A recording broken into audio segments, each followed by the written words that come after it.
Oh. Very sorry. Yeah. Oh, yeah. You know how important that is. Now I always remember to tell you before we start. And I'll still rest.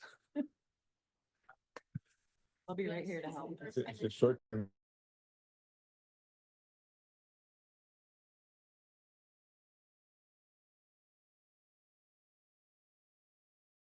Six. Okay. Which one? Do you have a seating chart for Mario? I have an old one. I have an old one. Yeah.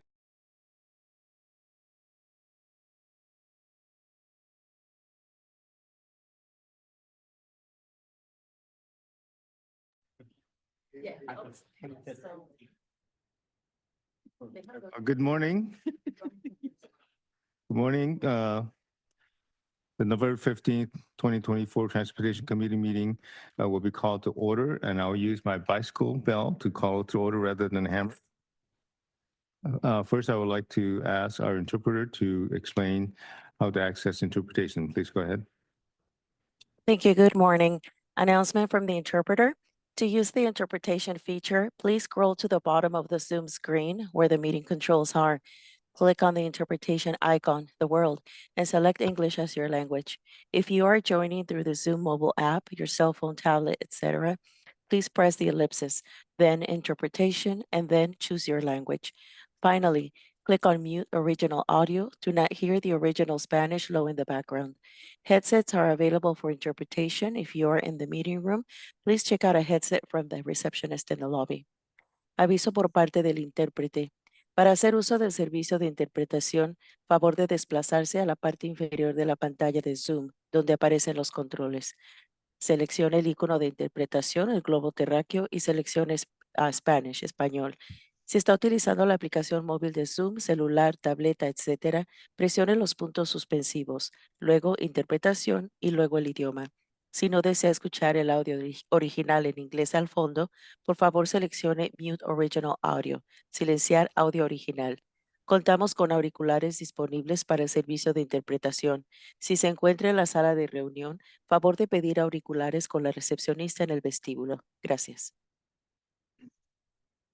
Thank you. I would like to take a moment to acknowledge the land that we call home. The tribal nations of the San Diego region has historically faced injustice. We acknowledge the harmony that exists between the land, nature, and its original peoples who have since endured displacement, persecution, and systemic oppression. We pay our respect to the unceded territories and homelands of the 18 tribal nations in our region, the most in any county in the United States, from the 4 cultural groups, the Kumeyaay, Durango, Luiseño, Lupeño, and Cahuilla. This land has nourished, healed, protected, and embraced them for many generations in a relationship of balance and harmony. As members of the SANDAG community, we acknowledge this legacy. We aspire to learn from indigenous traditions, knowledge, and experiences in undoing the injustice of the past. Now, please join me in the Pledge of Allegiance. Begin. I pledge allegiance to the flag of the United States of America and to the republic for which it stands, one nation, under God, indivisible, with liberty and justice for all.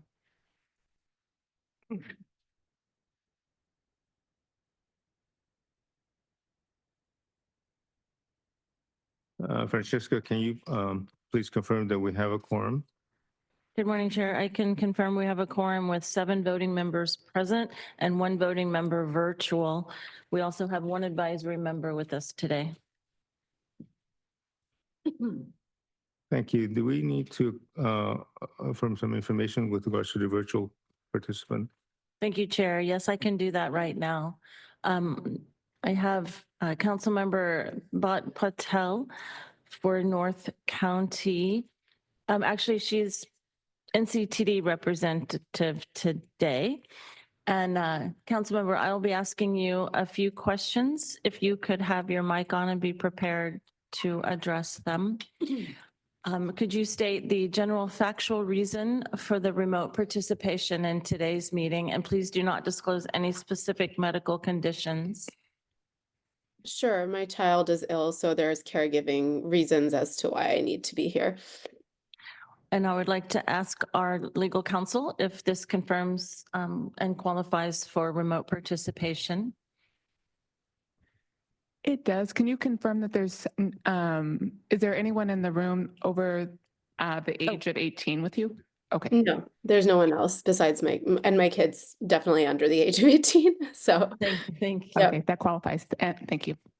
Thank you, Betsy. I also wanted to confirm that you have not participated more remotely more than once in this past year. In fact, this is your first time at this meeting in 2024, and that you will leave your camera on at all times during the meeting. And I would like to remind the members that all votes will be taken by roll call. Thank you, Chair. Thank you, Priya, and thank you for participation remotely. I'm glad we have this system so that you won't miss this meeting. Before we go on, this is the last meeting for this year and also the last one I'll be attending and chairing. So typically what I've done in the past towards the end of the year is to acknowledge all the SANDAG staff members that have helped us convene these meetings and do all the work that's necessary. And I have quite a list because it is a lot of work to deal with these meetings and take care of all of us who participate. First is Legal Counsel Betsy Blake, thank you, and Brian Lane, who prepares what I say as well as probably my behavior as well. So thank you, Brian.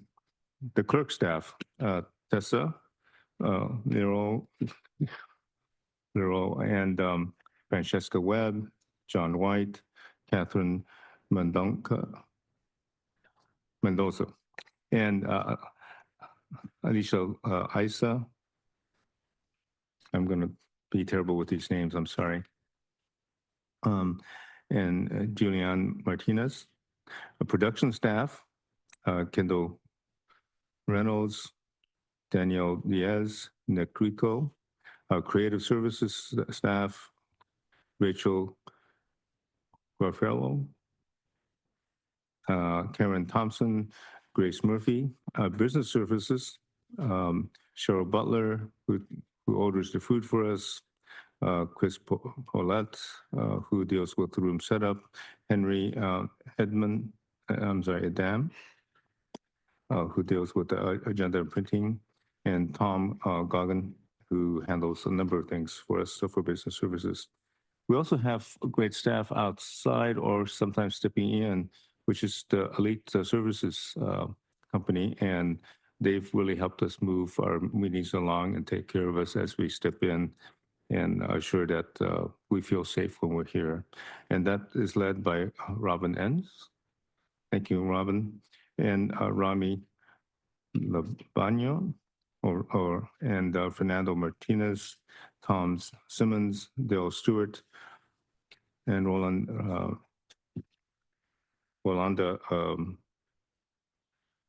Ricardez.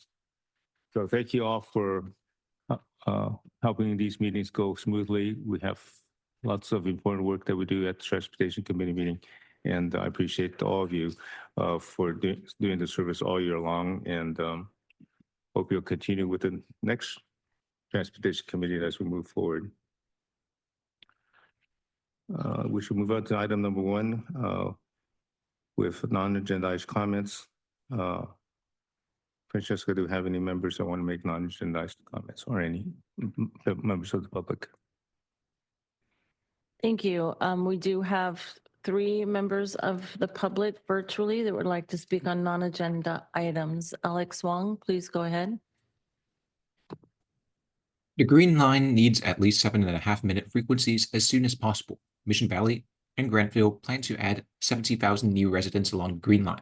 Mission Valley is already building 2 transit-oriented mega projects, Riverwalk and SDSU Mission Valley, that each have over 4,000 dwellings and at least 1 million square feet of office.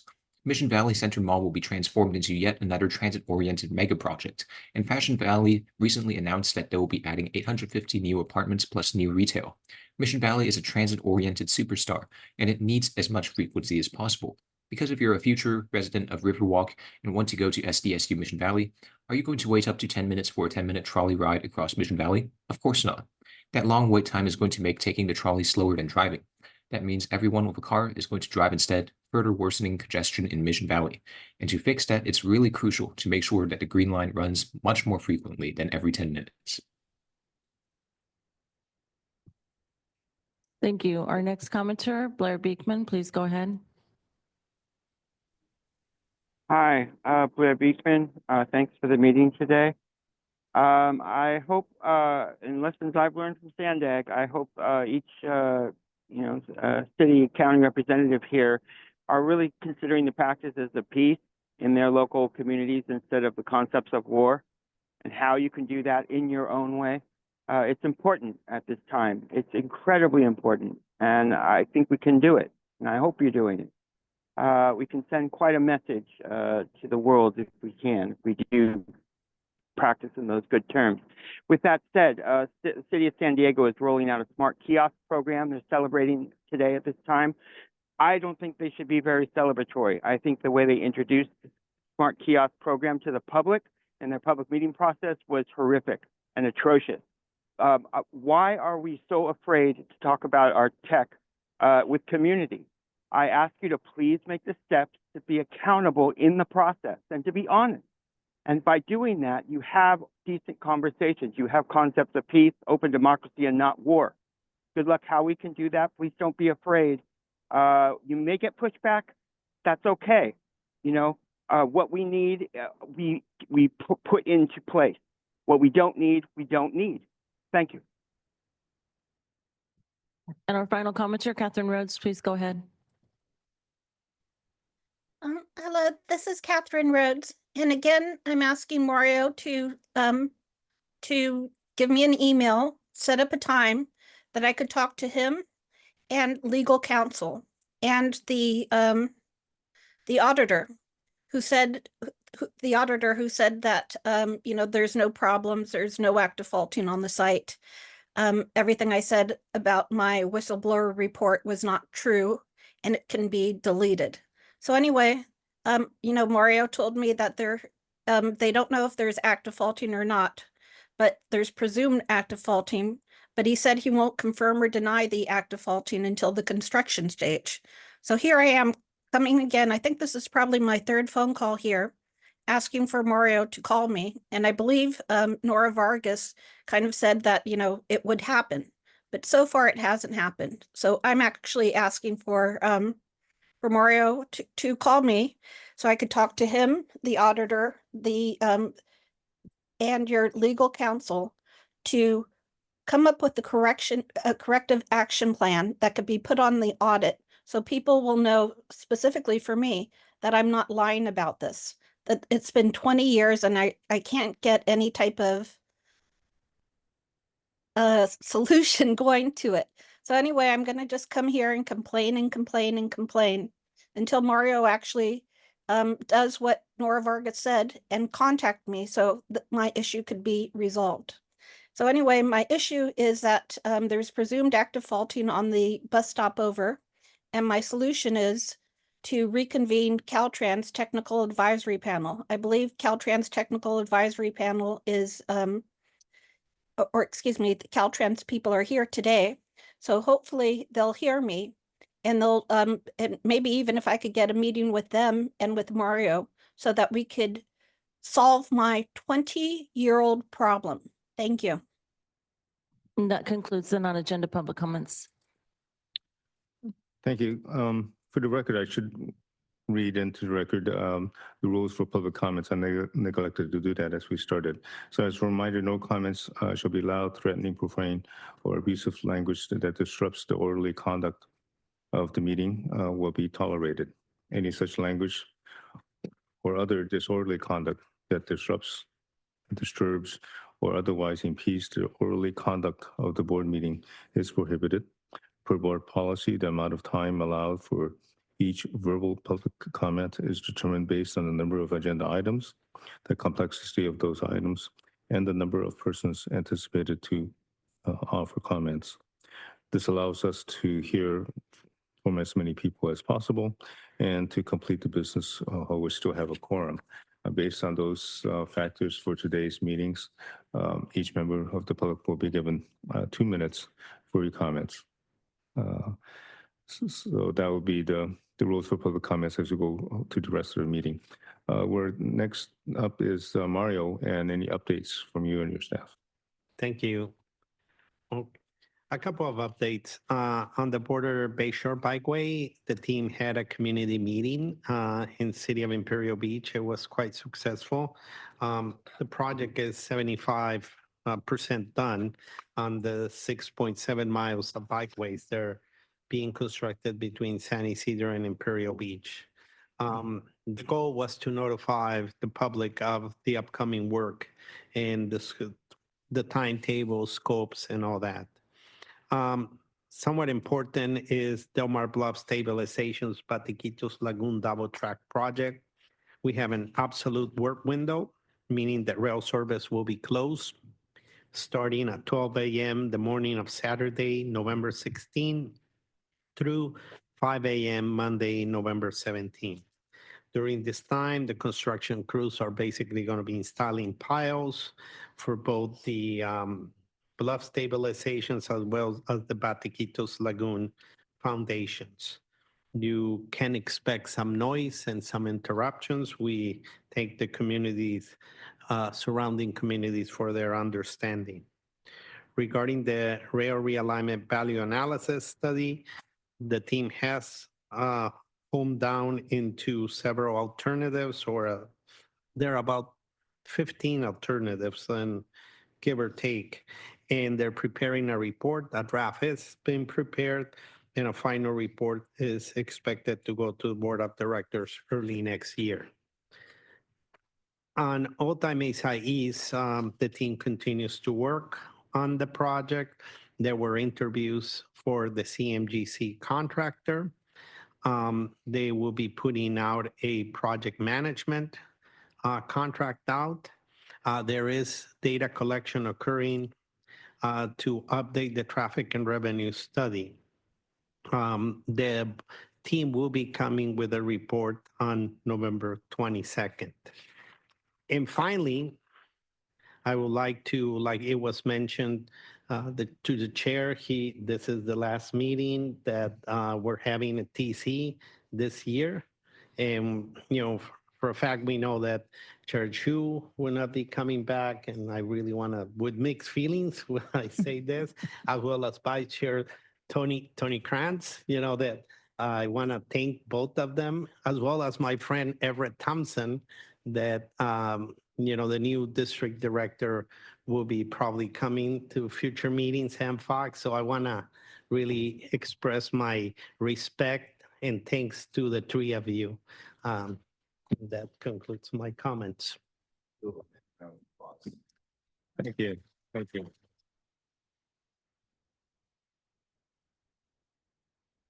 Thank you, Mario. Do we have any comments from members of the board? Members of the committee, I should say.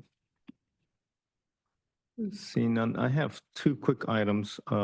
One is earlier this week, the La Mesa City Council passed a resolution which conveys a message to the SANDAG board and its executive director, because it was just done earlier this week. The formal cover letter and transmission hasn't occurred yet, but since I'm with the city of La Mesa, I happen to have a few copies. So I'm going to give that to Mario for now, and the rest of the board will, I'm sure, I'll receive it in the near future.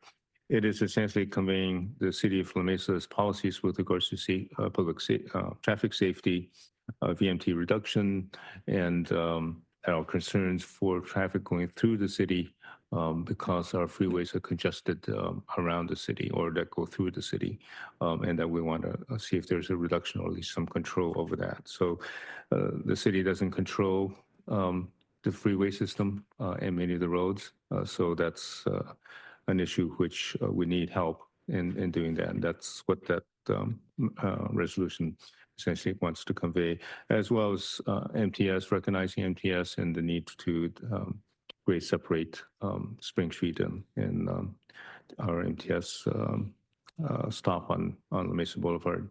The other thing I wanted to convey is this isn't really that related to transportation. It has to do with air quality. And of course, we are dealing with air quality when we deal with transportation issues. The Air Pollution Control District, yesterday, the board received information and San Diego APCD actually had a press release the day before that, Wednesday, announcing that we have a website that provides information on hydrogen sulfide levels along the Tijuana River at 2 or 3 sites. In another 2 weeks, it'll be 3 sites in that area that's been so heavily affected by hydrogen sulfide and other contaminants in the air from pollution from the river. This gives up-to-date information. It provides levels of hydrogen sulfide and what one should do as those levels go up. So it provides this information that's available on the public and gives you a record of what the readings were for several days before. The Air Pollution Control District did this action with board direction starting a few months ago. So within a very short period of time, we're able to develop standards and provide information, up-to-date information online for the public to access. So I'm quite proud that our Air Pollution Control District can do this for the public as they traverse and live in that community. We're also, of course, moving ahead with air filtration systems for residents, thanks to the Board of Supervisors, the City of San Diego, and others who are helping that process. The City of San Diego, by the way, is dealing with another issue along the river that deals with the flow of the river itself dropping, causing a lot of pollution. Anyway, I won't go into the details of that, but I want to know that there are many people working on this issue, and we've made a lot of progress. We have a lot more to do as we go forward to try to restore that entire river and estuary into a condition that is similar to what we would expect for many estuary river, regardless of where it is in California. Just because it's next to the border shouldn't reduce our expectations that it should be a clean river with an estuary that provides a great habitat for wildlife as well as for us to enjoy. That concludes my report. We can go on to the consent calendar. Are there any members who want to pull a consent item or have any questions on it? Yes. Yeah. Well, first and foremost, I don't need to pull an item. I just want to make a comment. So before I make my comment, I'll make a motion to move staff's recommendation. I have comments on item number 4, which is the annual public transit report. I truly appreciate the report. And one thing I want to highlight is the work being done on the San Isidro Transit Center. I am very glad that the progress we have made so far. And the reality is that this project is more than just an upgrade to a transit facility. We're talking about the transit facility next to the San Isidro Port of Entry, the most utilized port of entry in the Western Hemisphere. More than 50% of the pedestrians crossing the border at San Isidro and Otay Mesa use MTS, either trolley or bus services. So enhancing the San Isidro Transit Center means addressing longstanding transit challenges and paving the way for a more integral, user-friendly experience. I've always envisioned the Munich train station as kind of, you know, when you walk and you see the Munich train station, you're just blown away. And that's what I hope to see at the border. It is the welcoming facility of the United States of America. So looking forward to the work that we are doing here. Also, I'm very grateful for the federal funding secured and also the community's input. that has helped shape this project. The involvement of over 600 survey respondents, I think, underscores the community's strong engagement and shared vision for a more connected, more vibrant San Isidro. So with that, Chair, that concludes my comments, and thanks again. I believe Hernandez is still the lead on this, and I hope he's, I know he had a new baby, so welcoming him back hopefully soon. If not, we'll see you soon, Zach. Sure. We actually should take public comment if there are any for public for consent calendar before we take on the motion. Thank you, do we Chair. have I any? have one public commenter at this time for the consent agenda. Catherine Rhodes, please go ahead. Wonderful, thank you. This is Catherine Rhodes, and I also want to say goodbye to the chair. He's been such a wonderful supporter of everything to do with transit, and I appreciate him so much. And I hope one day that we could put the train in La Mesa underground and have that be kind of like a pedestrian walkway or bicycle lane. I think we could really do it. And so anyway, I'm talking about number 3 and number 4. First, number 3, the federal performance standards. For me, when you just kind of give targets without saying exactly what the current thing is for the last couple of years, it doesn't really do anything for me. So this is kind of like, yes, there are targets, but it doesn't really mean anything. For example, on page 10, table 1.2, Public Transportation Agency Safety Plan, it says for fatalities, there's what the target is 1 for fixed routes, 0 for non-fixed bus, and 4 for rail transit. For example, it seems like more than 4 people died last year in rail transit, if I'm not, I don't know. So when you give numbers like this without giving historical information, maybe if you could put, somewhere on the same things, you could say, okay, target, and then, last year or what it is right now, so we could see what it's related to. And then for the next one, number 4, the annual public transit report, it talks about how there's going to be this fiscal cliff. I think it's on page 17, where you're not going to have any money for transit. And I keep on telling you about the grandfathered airports, that your last legal council basically got it wrong. And so the only thing needed in order for you guys to get money from the airport is a legal opinion from the State Lands Commission or from the state attorney general that this can be. Your time expired. Our final commenter on consent agenda, Blair Beekman, please go ahead. Hi, thank you, Blair Beekman. Thank you for seeing my hand. Goodbye to the Transportation Committee Chair. Thanks for his work. It was nice meeting him. And good luck to the future of the SANDAG public meeting process, where it will be housed in the future. For myself, I wanted to quickly comment on the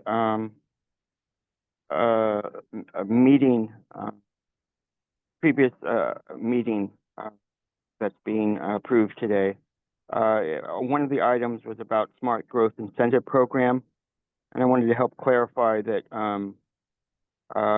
you just got through with your meeting process with Tijuana, the World Cities Design Project. I can't quite remember its name, but it was a really important meeting, and I tried to go down to attend it, or just be around it, but I could not get close to the entrance. It was inaccessible to myself as public. They had security guarding the door, basically.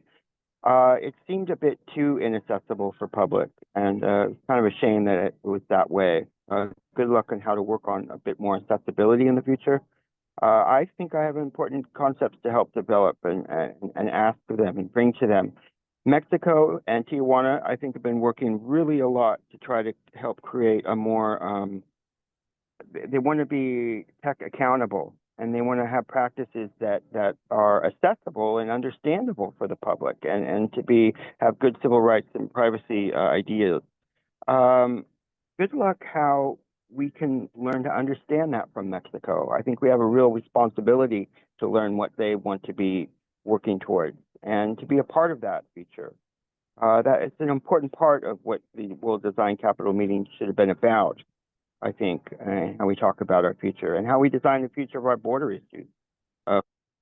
Your time expired, and that concludes the public comments. Thank you. I would entertain a motion on the consent calendar now. Happy to make the motion. Moved by Moreno and seconded by Supervisor Montgomery Stepp. Please go ahead and vote. I'd like to remind the members you will also use your clickers on the vote, and I will be calling the roll call. Airport Authority, Rafael Perez. Yes. The City of San Diego is absent. County of San Diego, Supervisor Montgomery Stepp. Yes. East County, Chair Shu. Yes. MTS, Councilmember Moreno. Moreno, yes. North County Coastal, Councilmember Zito. Zito, yes. North County Inland is absent. NCTD, Councilmember Bat Patel. Yes. Port of San Diego, Job Nelson. Nelson, yes. And South County, Councilmember Duncan. Duncan, yes. And that motion passes unanimously with those members present. We'll go on to regional safety planning updates and a report by Sam and Rachel.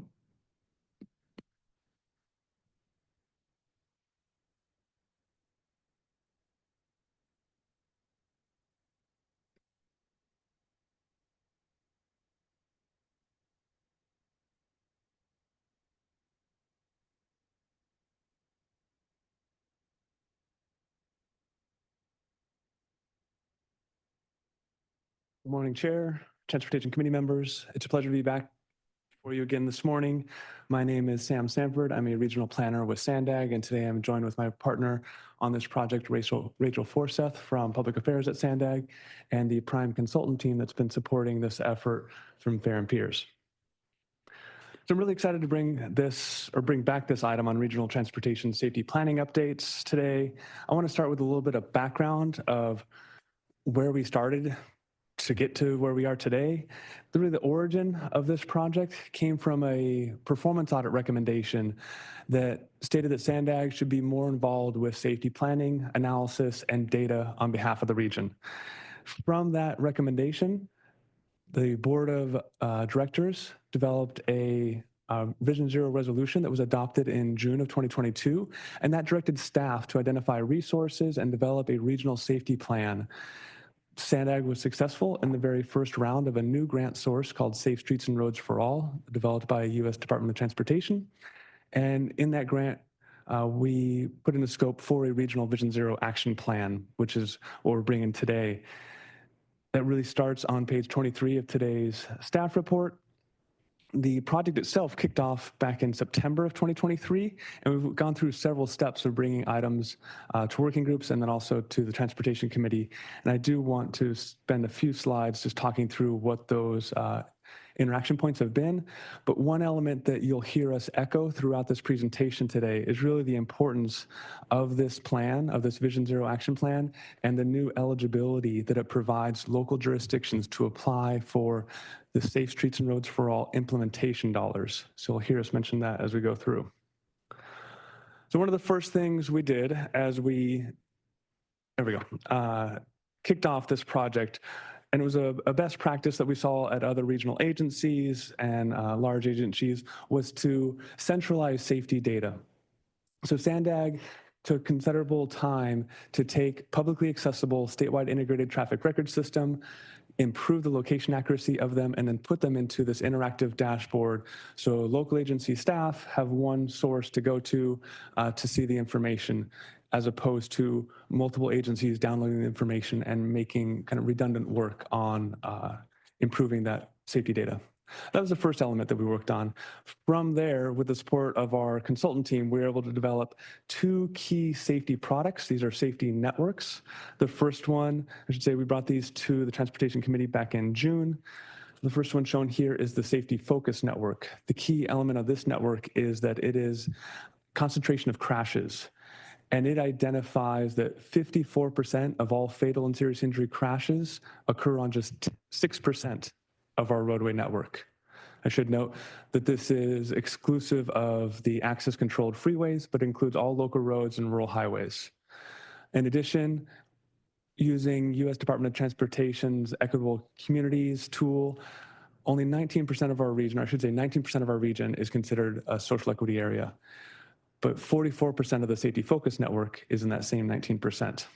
So this is one key product that came out of this that we brought back in June. The second key product is the systemic safety network.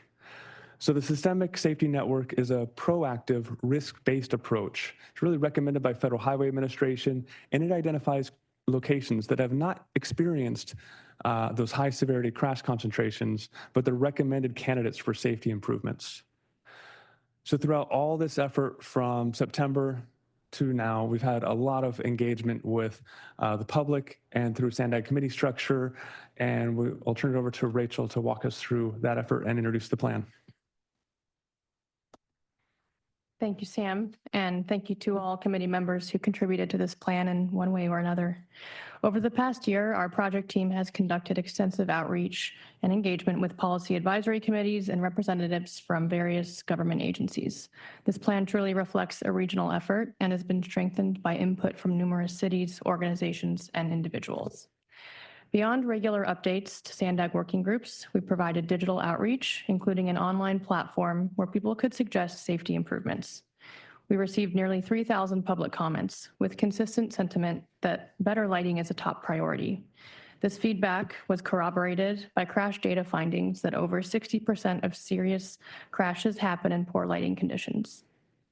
We also held 15 pop-up events across the region and created a Pillars of Safety activity, as you can see in the photo, in partnership with community-based organizations. Through social media and nearly 30 presentations, we raised awareness of Vision Zero and allowed for public input to help shape our solutions. Additionally, a technical advisory group from multiple sectors met regularly to provide guidance. Thank you to all of those who are here today.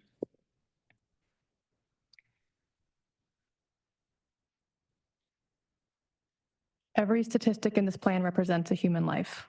Over the last 5 years, which was the time frame for the data set in this analysis, 4,433 people have died or suffered life-changing injuries on our roads.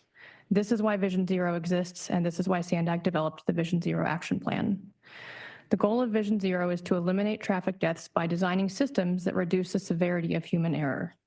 Mistakes are inevitable, but fatalities don't have to be. By prioritizing safety, Vision Zero not only expands mobility options, but also enhances health and quality of life. Cities that are committed to action have shown that progress is possible. The key word in this plan is action, and we want to reiterate that any progress is progress. Building projects takes time, but the actions laid out in this plan are based on proven strategies for reducing serious injuries. I'll quickly orient you to the plan and its contents. Chapter 1 introduces Vision Zero and explains its purpose and importance in accessible terms. Chapter 2 provides a custom analysis of the challenges specific to the San Diego region based on our unique roadways and communities. While crashes may seem random, we found consistent patterns emerged, and this allows for proactive steps to prevent future collisions. This proactive approach that Sam outlined with the Safety Focus Network aligns with the Federal Highway Association's Safety Focus Network, and the technical appendices detail the crash locations, who is most impacted by them, and potential strategies to reduce future crashes. These analyses provide data-driven insights to help guide decision makers. Chapter 3 summarizes community and stakeholder engagement and the prioritization process that was used to identify locations with the greatest opportunity for safety improvements, given that resources are finite. The prioritization factors include social equity, trip activity, risk factors, community feedback, and local plans and projects. Finally, Chapter 4 details the role of SANDAG in implementing safety solutions and lays out a roadmap for cities to make progress towards zero, while outlining how progress will be evaluated and monitored. With the remainder of our time here today, we're going to expand on the next steps that SANDAG will take to reach Vision Zero goals. I'll hand it back to Sam to give an overview of our implementation actions. Thank you, Rachel. There we go. We want to spend a little bit of time walking through the structure for the implementation actions. As Rachel mentioned, the key words are this is an action plan. As with many initiatives with SANDAG, the goal is to institutionalize change in all that we do. With this in mind, we worked on weaving safety into SANDAG's typical processes and roles, and we created the structure that you see on the slide with 7 common SANDAG processes. Now, the plan goes into much greater detail, especially in Appendix C, where you can see the full list of all the implementation actions, but I do want to provide a few examples of actions under each of these 7. Starting on the left-hand side over there with coordinate, an idea under coordinate is that we're looking at opportunities to integrate safety into SANDAG events. Under advocate, developing best practice guidance specifically focused on addressing critical crash profiles and risk factors for our region. Under plan, assisting local agencies in identifying roadways eligible for speed limit reductions.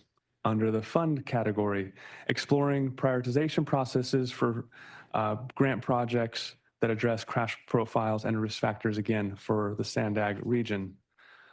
Under educate, partnering with local governments to create target education resources for at-risk groups and groups disproportionately involved in high-severity crashes. Under evaluate, developing a transition plan for acquiring traffic safety data and addressing data gaps that are identified in the development of this plan. And lastly, in implementation, develop an online platform to share data and resources with local governments and partners. So the next slide, we're going to dive a little bit deeper in 3 specific examples of these implementation actions, starting on the left with the fund element. So SANDAG helps manage 2 grant programs, the Active Transportation Program and the Smart Growth Incentive Program. And the criteria have been updated recently to better align with this Vision Zero action plan and provide incentive for projects that are in close proximity to either of the safety networks. So the safety focus network or the systemic safety safety network. Tripped up on my own titles there. The second element on there, under plan. So under plan, we're looking to support local jurisdictions with new legislation. In this example, AB or Assembly Bill 43, which is now fully in effect and provides more flexibility for owning agencies to reduce the speed limits on the roads that they own. There's a technical analysis for an element of this for safety corridors, and SANDAG, with the support of the consultant team, has developed the methodology and the data that jurisdictions will need, and will provide that data to the jurisdictions, and they have the options to take that data and elect to reduce speed limits on a subset or the full set or none of those roadways, but essentially the material is provided to them and they can make that decision. There's additional elements within AB 43, and we're working with the consultant team to develop guidance on how to work through those elements as well. And then the last there on the right-hand side, under the implementation piece, we're working on a local agency Vision Zero data hub, an online resource. This is essentially a project development tool for local agencies that will have the data from this plan, the networks, the prioritized elements, and the scoring, in addition to the public comments that Rachel was referring to, and the ideas for countermeasures or safety solutions based on the risk factors on those portions of the network. So those are 3 more specific examples of the implementation actions that I wanted to walk us through. And now we'll get into some of the next steps. So on the top of the list is that Assembly Bill 43 implementation support. We'll be convening the local agency project development team again in December. So working with your staff to showcase what that data is looking like and opportunities for implementing that new legislation and reducing speed limits. Some jurisdictions have already taken the lead and doing a great job. This is, again, a resource for those that want additional support on that. Second bullet down on 2025 regional plan, similar to the 2021 regional plan, which had a policy element within it for Vision Zero. The 25 regional plan will have a similar policy element in it with insights from this plan's development. Third one down, supporting agency applications for safe streets and roads for all. We do hope that jurisdictions are starting to look at last notice of funding opportunities, looking at projects they may have, and also the data coming out of this plan to assemble projects. And then SANDAG is here to help support on the technical side with that element. And then the last bullet there, the establishment of a safety task force. So we want to maintain the momentum of this cross-jurisdictional collaboration on safety. So we're creating this task force to continue really that productive conversations we've had with local agencies and advocates. So now with this plan complete and presented here today, again, I want to remind that local agencies are now eligible for applying for U.S. Department of Transportation Safe Streets and Roads for All implementation grants. We expect the next funding cycle to be announced in early 2025. SANDAG staff will be available to support jurisdictions with that application and pulling data from this plan to support that. This is a competitive grant. Annually, it has $1 billion available. And in closing, we want to re-extend our offer to support your cities, your jurisdictions with technical support and data analysis and education. We're here to continue the momentum and help bring these recommendations into fruition. Every step towards a safer street is a win, whether through improved infrastructure, enhanced education, or updated policies. And with that, I thank you for your time, and we're happy to take any comments or questions you may have. Thank you, Sam. And Rachel, you did a great job for your first presentation at a meeting here in front of one of our governing bodies. So let's go ahead and go on to public comments. Francesca, do we have any public comments? Or I'm sorry, Tessa, do we have anything? Thank you, Chair. I'll answer to anything. I have two public commenters on this item. Catherine Rhodes, please go ahead. Wonderful, Catherine Rhodes, and I agree that was a nice presentation. And of course, you know, my main issue is always the homeless and the poor. And so what I don't see in here is, you know, how many of these Vision Zeros when people died were accidents with other cars? Or were there accidents with cars and bikes? Or accidents with cars and people walking? I don't know. So, you know, of the 4,433 people, I kind of wanted to know, you know, how many, one of the main things I want to know is how many of these people were homeless? Because I believe that a lot of homeless people probably died in relationship to the number of homeless people around here, because it's a real big problem. And then also, you know, page 208, it says, you know, there's evidence in the 2 audits in Barrio Logan and City Heights, the unhoused individuals, encampments, dangerous trash items, and human waste creates physical barriers for pedestrian travel on sidewalks. Page 220, walking challenges that make it difficult or unsafe to walk. So the solution is the Nilga Day Center and what the county did for their safe parking lot under an overpass near El Cajon. All these lands are state lands that can be leased for $1 a year to any of you.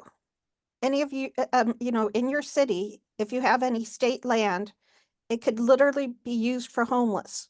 What the city of San Diego was trying to do, though, for like the Nilga Day Center, they're trying to give it to the police department, and the state had to come there and say, no, there's only an exemption to use this for the homeless. So we have all this land we could actually use for the homeless to house them so they don't get killed, and we could actually meet our Vision Zero goals. Thank you. Our final commenter on item 5, Blair Beekman, please go ahead. Hi, Blair Beekman. Thanks a lot for this item. Thanks a lot for the words of Catherine Rhodes. I'm from San Jose. We made a major commitment a few years ago to start counting the homeless as a part of KSI Vision's, you know, death statistics and harmed, injured statistics. Imagine that 5 years ago, we did not include unhoused in those statistics. You know, it's an important question to ask why, why we weren't. You know, it's questions like that I hope we can continue to address with our technology issues. Like what I mentioned before, in how San Diego has worked and acted with the Smart Kiosk program, why can't we be more honest with the community about our technology that we want to place for our public safety concerns? Why does it have to be continuously hidden and secretive and not talked about openly? I really ask yourselves, as part of the future of your task force on Vision Zero things for this item, safety issues, to define public safety in terms of openness and to quit and talking about public safety in terms of how to keep things secretive from the public. I think being secretive is the concepts of war. It creates apathy. It creates confusion and misunderstanding and distrust. It does all the things negative, yet it offers a few small things of somehow, only a select few can understand the project and that ignorance is somehow strength, right? That's the goal here. And that's the concepts of war, basically. So I'm asking yourselves to really develop the future of technology, the needs of technology and public safety in terms of openness. Please think of ways you can be open with your future public community dialogue on technology. It's a demand at this point, guys. You have to be doing these things for our good future. Think of ways to do it. It's not that difficult. Please trust. Thank you. And that concludes the public comments. Thank you. It's an informational item. Do we have any questions from any of our committee members? Councilman Zito. Yeah, questions or comments, I assume? Or comments? Or comments. Yeah, thanks. Yeah, so thanks for the report. It's great to have this put together and have so much detail there.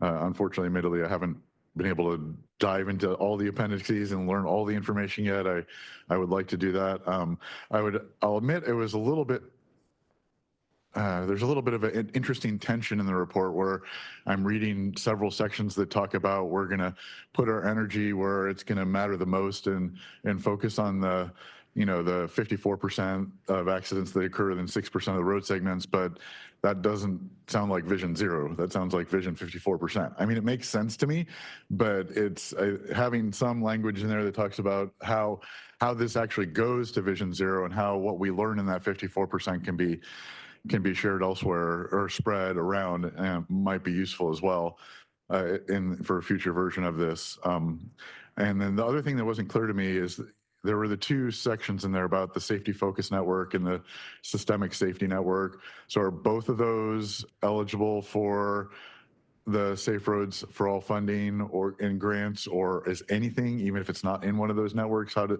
those networks apply to what grant money is going to be out there? All right. Thank you for the question. Yes, so any projects that are on either of those two networks would be eligible. Essentially, the Safe Streets and Roads for All grant application process has a self-certification checklist, and you identify what plan that project is in alignment with. And so you'd be using this Vision Zero, this regional Vision Zero action plan, and noting the network that it's on. Okay, thanks. And then it is interesting timing to have this come before us, because I did just notice that I heard a KPVS or news story yesterday about a report that was released by Circulate San Diego about the effectiveness or perhaps lack thereof City of San Diego's Vision Zero plan that's been out there and was targeting Vision Zero by 2025. So it's been 9 years, approaching 10 years. I don't know, when this report was developed, at the beginning of the section that talks about we're using effective strategies that are learned from other plans.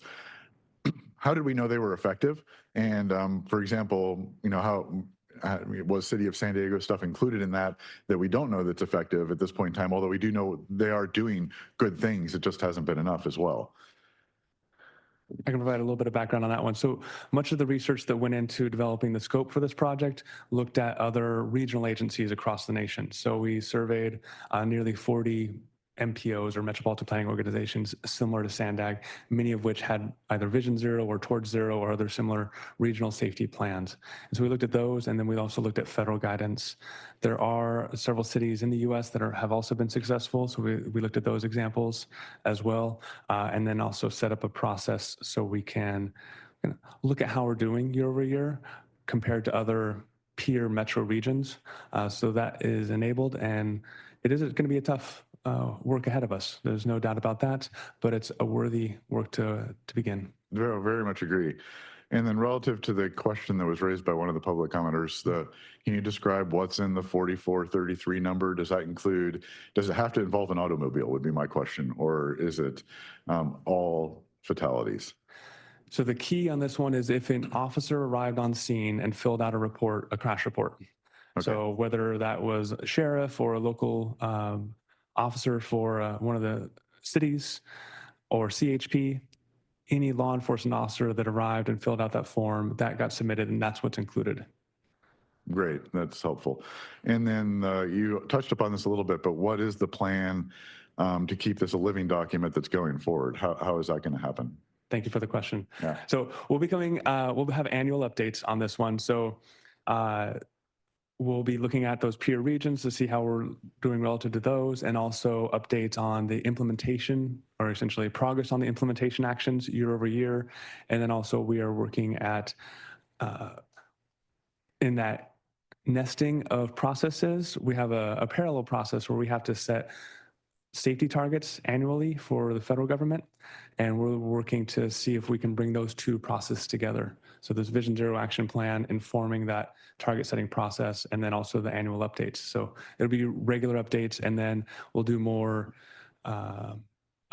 significant updates at the 4 to 5 year mark on some of the analysis, and then we're looking at a more holistic revamp at the 9 to 10 year mark at this point. Okay, thanks. And then probably my last comment just being something that I've been talking about already a little bit, and just pointing out something that I'm seeing in the report that's obviously near to dear to my heart is, there's a great slide in here talking about the most common types of accidents per transportation mode. And if you look at the one on bicycles, the top accident is solo, the second one is left turn, the third one is broadside, and the fourth one is right hook. And I could ask a question, but I'll just state it as my opinion, and I believe fact, that I don't think any one of those is preventable via a flexible plastic delineator and or bollard, right? That's not going to help in any of those. And as a matter of fact, I think that you can argue that a solo crash accident rate will go up because of flexible plastic delineators. And so I think it goes back to my point, we have to be very cautious about how and where those are used, and be very clear, because, again, this report started out by saying we need to acknowledge people aren't perfect and they're going to make mistakes. And right now, as I mentioned at the last meeting, there's 2 people dead in Del Mar and Encinitas because they made a mistake and weren't paying attention and hit a flexible plastic delineator in a solo bike accident, and they're not dead. And I just think that it worries me to see how quickly these things go up without the appropriate design considerations, because there are places to use them, but I just want to make sure that we're taking the time to design the facilities correct, so that we're actually not going to make the problem worse. Thank you. Any other member comment? Yes, Mr. Townsend. Yeah, I just want to thank Sam for the presentation, but I also want to share, because I think your report excludes a state highway system, right?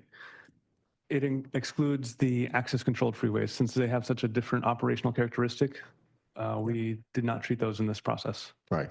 So just for the board committee's awareness, the state also has a Vision Zero plan to eliminate fatal and serious injuries by 2050.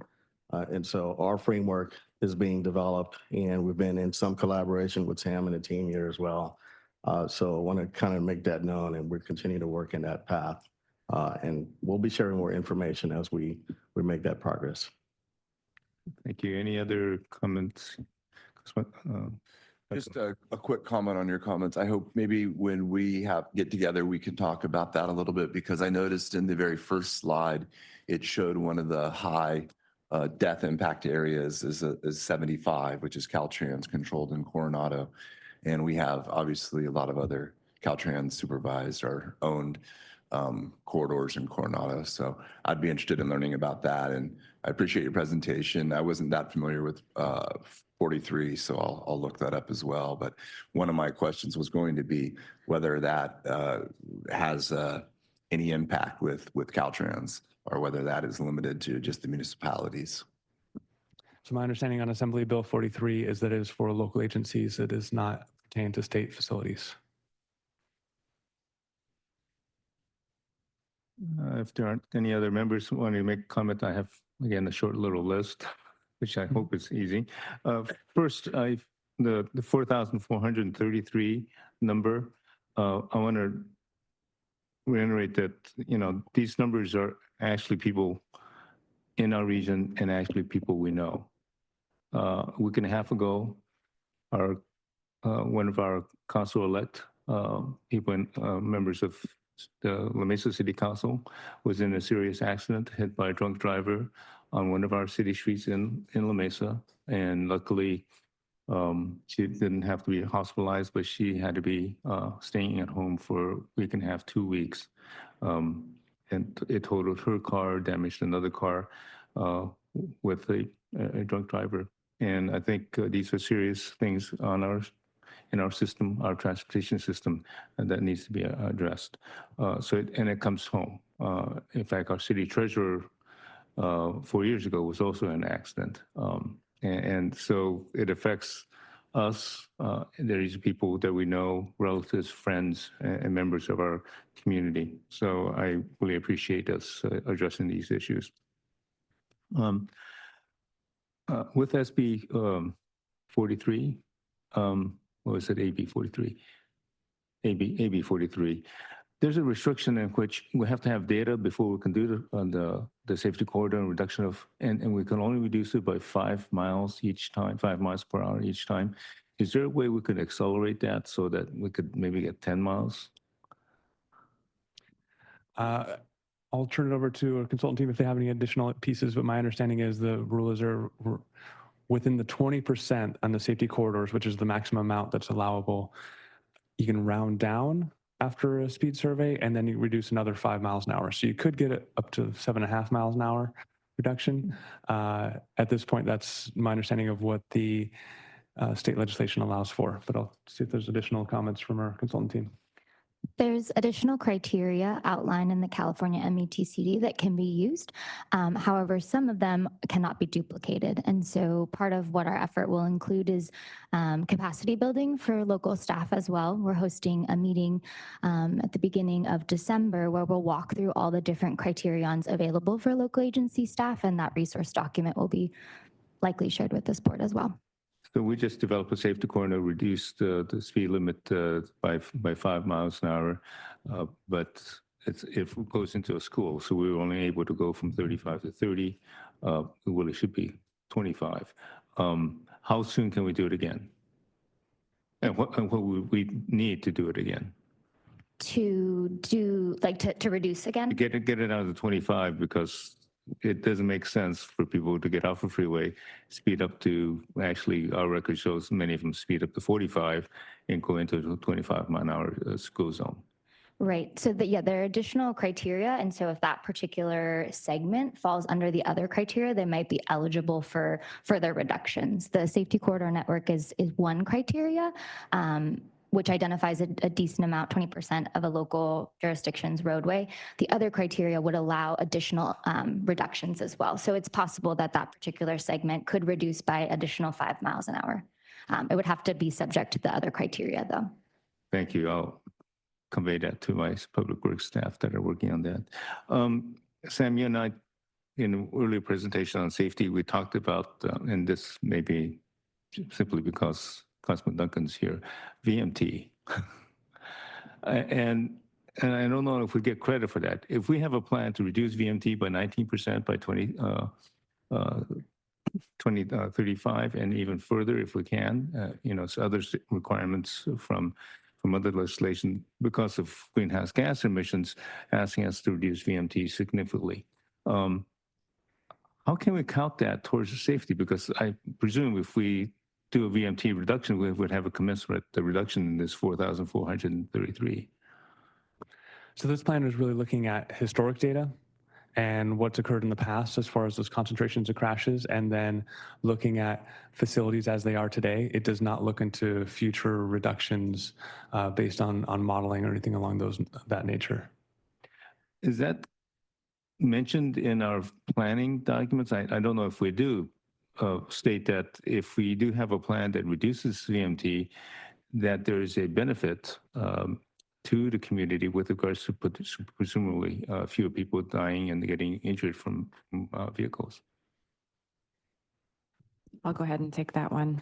Chair Shu, I don't know that we can make that correlation in the plan. I don't think we have any evidence that reduced VMT reduces the number of traffic fatalities and accidents. So we do, though, have a goal around safety in the regional plan for the first time. And we also have policy and programs related to safety in the regional plan, recognizing the benefit. Great. And I know this is I shouldn't say a leftover, this is still is a safety measurement from the Federal Department of Transportation. They count safety per 100,000 miles. Is that correct?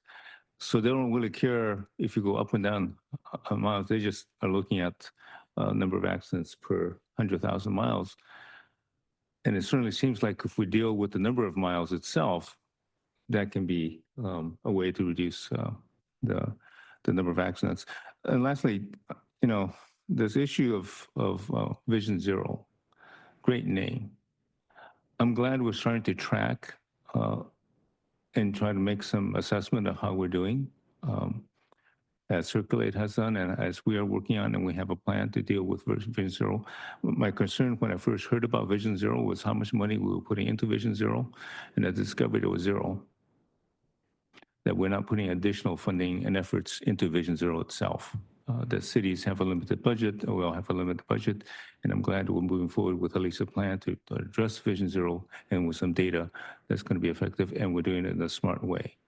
So the information that you've just provided to show us that 54% of the accidents occur in a small percentage of roads gives us an area to concentrate and maybe some methodologies on how to reduce accidents in that area.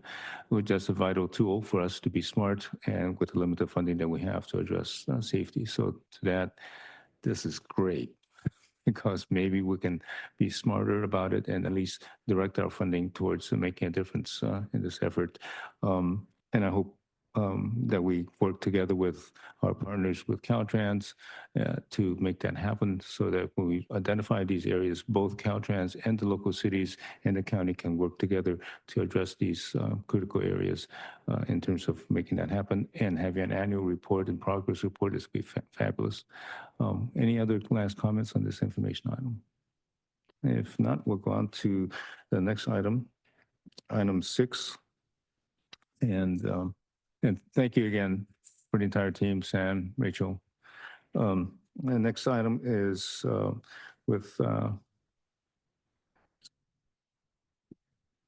60, I say right 67, but the staff will be giving the presentation will be Sam, Karina, and Tracy.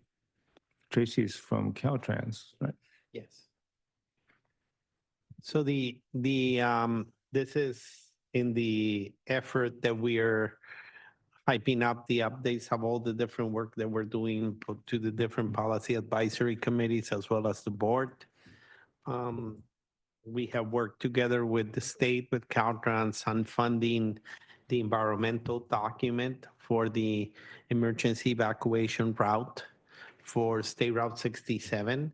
And the team here is the Caltrans team working on this project, and we'll hear their update on where we are with this, similar to like we have heard updates on North Coast, SR 78. We will continue bringing up the different efforts across the county that we're doing. So today is State Route 67. Thank you. Good morning, San Diego Transportation Committee. My name is Sam Amen. I lead the design division at Caltrans District 11 and work with SANDAG team to carry out projects. Our team covers most of San Diego County, rural area, and State Route 75, including Coronado Bridge, State Route 163, and most of I-8. Today, my team will present an update on detail and progress and schedule for State Route 67 Highway Improvement Project. The State Route 67 connect Ramona, Lakeside, cities of Poway, Santee, El Cajon, and Tribal Nation. The transportation network in this area includes State Route 67, State Route 78, county roads, pedestrian, trails, and bicycle infrastructure. Emergency evacuation is a shared responsibility between the Sheriff Office of Emergency Service, CAL FIRE, CHP, and Caltrans. Preparation for emergency response is ongoing and take many forms. Caltrans internally conducts quarterly EOC, Emergency Operation Center response, including evacuation. We participate in a county lead response for preparation. That's including the fire season year-long. Caltrans and SANDAG are crucial transportation partners to those communities, but they are not the only one. I would like to introduce you to Karina Contrero Angel, our design manager for this route, who will walk you through our presentation. Karina? Good morning, and thank you, Sam. For those of you who are not familiar with the corridor of State Route 67, the corridor starts at Interstate 8 at the south end and ends in Ramona at the junction of State Route 78, also known as 10th Street, which is approximately 24 miles long. In our region, Caltrans and SANDAG work together to make decisions on projects and investments. In this case, SR 67, Caltrans has funded most of the projects that are contained in the regional plan and are supplemented by local dollars. No, the second. In the last 10 years, Caltrans has invested over $60 million in transportation improvements within the corridor and nearby communities. These are a combination of safety, operational, and maintenance projects, all with the eye on evacuation. In the next 6 years, Caltrans and SANDAG will be spending about $37.5 million on additional transportation improvements, such as roadway and culvert rehabilitation, the Mussey Grade intersection, and the bus rapid transit projects.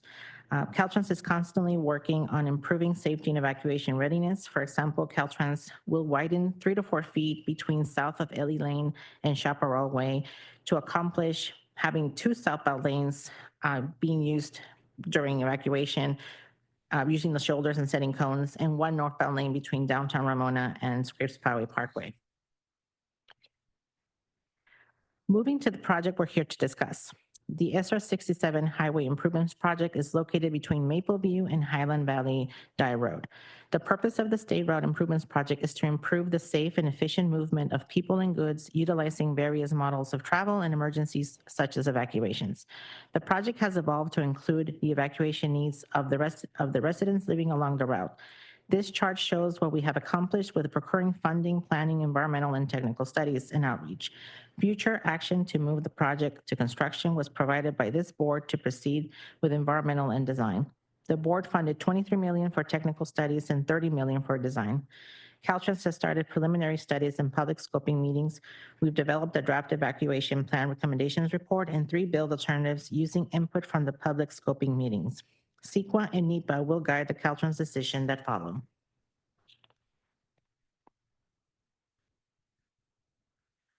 People experience increased travel times and overall delays during everyday highway operations. This condition is exacerbated during emergencies such as wildfires due to the lack of temporary evacuation capacity. In addition, multimodal infrastructure is lacking despite the public demand for bus, bicycle, and pedestrian accommodations. The existing highway also limits the movement of recreational users and wildlife, including many endangered wildlife species. State Route 67 is a destination for hiking, biking, and recreational, creating insufficient parking, few dedicated crossings, and limited trail network connectivity. There are no dedicated crossings for wildlife within the project limits. For 2025, the studies will continue to study alternatives analysis. We are expecting to have the draft project report and the draft environmental document by summer of 2026, having a public hearing open by fall of 2026, final environmental document, alternative selection with final project report by summer of 2027 to begin design by the winter of 2027. 67 is a combination of 2 to 4 lanes. It is limited by mountains, valleys, and private property for those that are familiar with the corridor. In red, we have 2 lane segments with some paved median and center lane channelizers. If you look at the slide, you're going to see the red we only have one lane northbound and one lane southbound.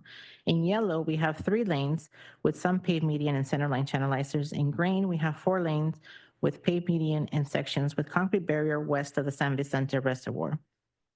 As you can see, having the amount of lanes constantly change can create bottlenecks, and it is at these locations where evacuation improvements are a must. This configuration is considered the no-bill alternative with no proposed improvements and to maintain existing conditions. Let's move on to overview the alternatives that we are studying. Karina, can just for clarity for our members here, the prior slide, give or take, what's the length that you're talking about? The project is approximately 16 miles between Mapleview and Highland Valley So / Dive that's Road. very important to highlight the order of magnitude that this project is. 16 miles of improvements that the team is looking, 16 miles of evaluating habitats, impacts. This is a very big project.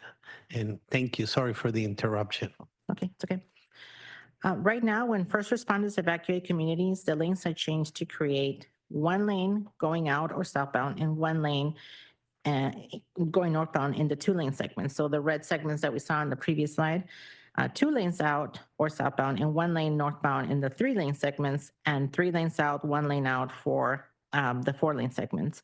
What we actually need to be able to evacuate the community, we need 4 lanes going southbound between Highland and Poway Road. We need 3 lanes south of Poway, between South Poway Road and Scripps Poway, and then 2 lanes between Scripps Poway and Mapleview. 1 northbound lane has to be maintained at all times, and this is for the use of emergency response vehicles between Mapleview throughout the whole project. Alternative 1 that we're currently evaluating in the environmental document, it proposes to add 1 to 2 lanes, as you can see in purple, and add a dedicated two-way left turn lanes to make a full 4-lane highway across the 16-mile corridor. This alternative also adds a continuous multi-use trail throughout the project limits. This is the most impactful alternative, adding a total of 20.7 lane miles. A lane mile is the width or lanes multiplied by the length of the highway. The second alternative we're studying is where shoulders would be widened for temporary evacuation use across the 60-mile route and minimal dedicated 2-way left turn lanes. This alternative has no lane widening. The multi-use trail between Poway Road and Highland Valley would be utilized as the northbound lane for emergency responders. And the third alternative has some lane and shoulder widening across the 60-mile route, 2 dedicated 2-way left turn lanes. A total of 10.9 lane miles would need to be added under this alternative. Again, the lane mile is the width of the highway times the length. As you can see, all 3 alternatives meet the evacuation performance goal. 4 southbound evacuation lanes between Highland and Poway Road, 3 southbound lanes between Poway and Scripps, and having the 1 northbound lane completely throughout the whole project, multi-use path in various configurations. The differences between the alternatives for alternative 1 is the largest environmental and community footprint. It may require vehicle miles travel mitigation, and it is the most costly. Alternative 2 has the smallest environmental and community footprint, will provide wider shoulders and not likely to require VMT mitigation, and the cost is the least amount. Alternative 3 is a blend between alternative 1 and 2. It may require VMT mitigation, and the cost is in between. We are doing the environmental review as I speak, and we can't predetermine or appear to predetermine an outcome. We are sharing all the factors we must consider and evaluate for each of these alternatives. What you have on the screen are the considerations that are going to be considered for all alternatives to make a decision at the after all the studies are done. Here is what we have completed and must do to fulfill the environmental process to bring the project to reality. We have listed all the stuff that we completed and stuff that we're working on. Our next step is the environmental phase of this project is to finalize and submit the draft emergency response analysis. Draft emergency response analysis, draft geotechnical report, the bridge advanced planning study, the initial site assessment, and preliminary wetland delineation. Thank you.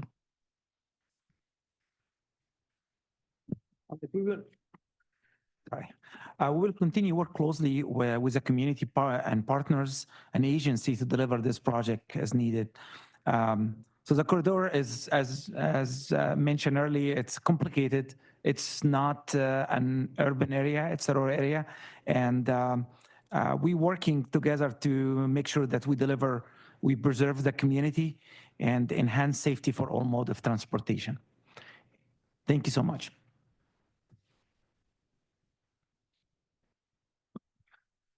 Thank you for that great report. Do you have any public comments? Thank you, Chair. I have two public commenters on this item. Blair Beekman, please go ahead. Hi, Blair Beekman. Thanks a lot for this item. It was interesting learning about. Yeah, I think that particular stretch of highway has always been of interest in my life. And Taylor Guitars, I think maybe close to the end of one of those roads. And believe it or not, I used to work there very long ago, and before they became what they are now. And so it's part of the highway system that to get there. That yeah, it has a major part of my life. Thank you. I'm interested how, like in the Bay Area, we really spent a lot of good effort towards emergency preparedness practices for local communities, fire, earthquake. It really brought the community together. It was really interesting work. This does some good emergency planning. I don't think it'll bring the community together in the same way, but at least it's a start, and it's got really good, hopes what it's doing. Thanks for the explanation. And thanks for sharing the importance of this project. Good luck and I suppose multimodal transportation ideas for the future of this project is where applicable, and that brings in more public participation and a process of questions. And just to also offer a reminder that with the previous item, Vision Zero concept, it's about a holistic community approach to solving issues. And working towards community harmony. It's not, we want to really address the death statistics a lot, and it's really important, but that's only a small part of the whole Vision Zero process. And that we do need to narrow down Vision Zero ideas and work very exact on what exactly technology we need and how to be open in that concept. Your time expired. Our final commenter on this item, Catherine Rhodes, please go ahead. Wonderful. And thank you, Caltrans, very much for doing this study. Myself, I grew up in San Carlos, so I used to go on 67 all the time. And I always thought it was just such a very dangerous road. And so whatever you can do to make it safer, that would be lovely. But, I kind of have a problem when your bike lanes, they don't have any grade separation. I would say for anything to do with pedestrian or bicycle access, that you make it like, I think they're called the class 1 bikeways, not, this class 4 where all you have is little pylons as people are speeding down, 50 miles an hour right next to you. I don't think that's safe. But then, of course, I just wanted to mention what I think would be just a lovely solution if we had unlimited funds. And maybe if you could actually put this down as part of your EIR and your geotechnical studies and such, is think about adding a gondola. And not just a gondola, but a gondola that also has, pedestrian bridges also. So if people, and then it would just be, up in the air and it would be grade separated. And so I think that would be a fast way for people to be evacuated. They basically just go onto the gondola and then get speeded out of the area. And so, if you could just analyze it as a, you know, as a little special thing to be added. And I'm not sure if, you know, you have all these gondola studies. I just don't know if you have a gondola study for this 67, but please look at it. Thank you. That concludes the public comments on this item.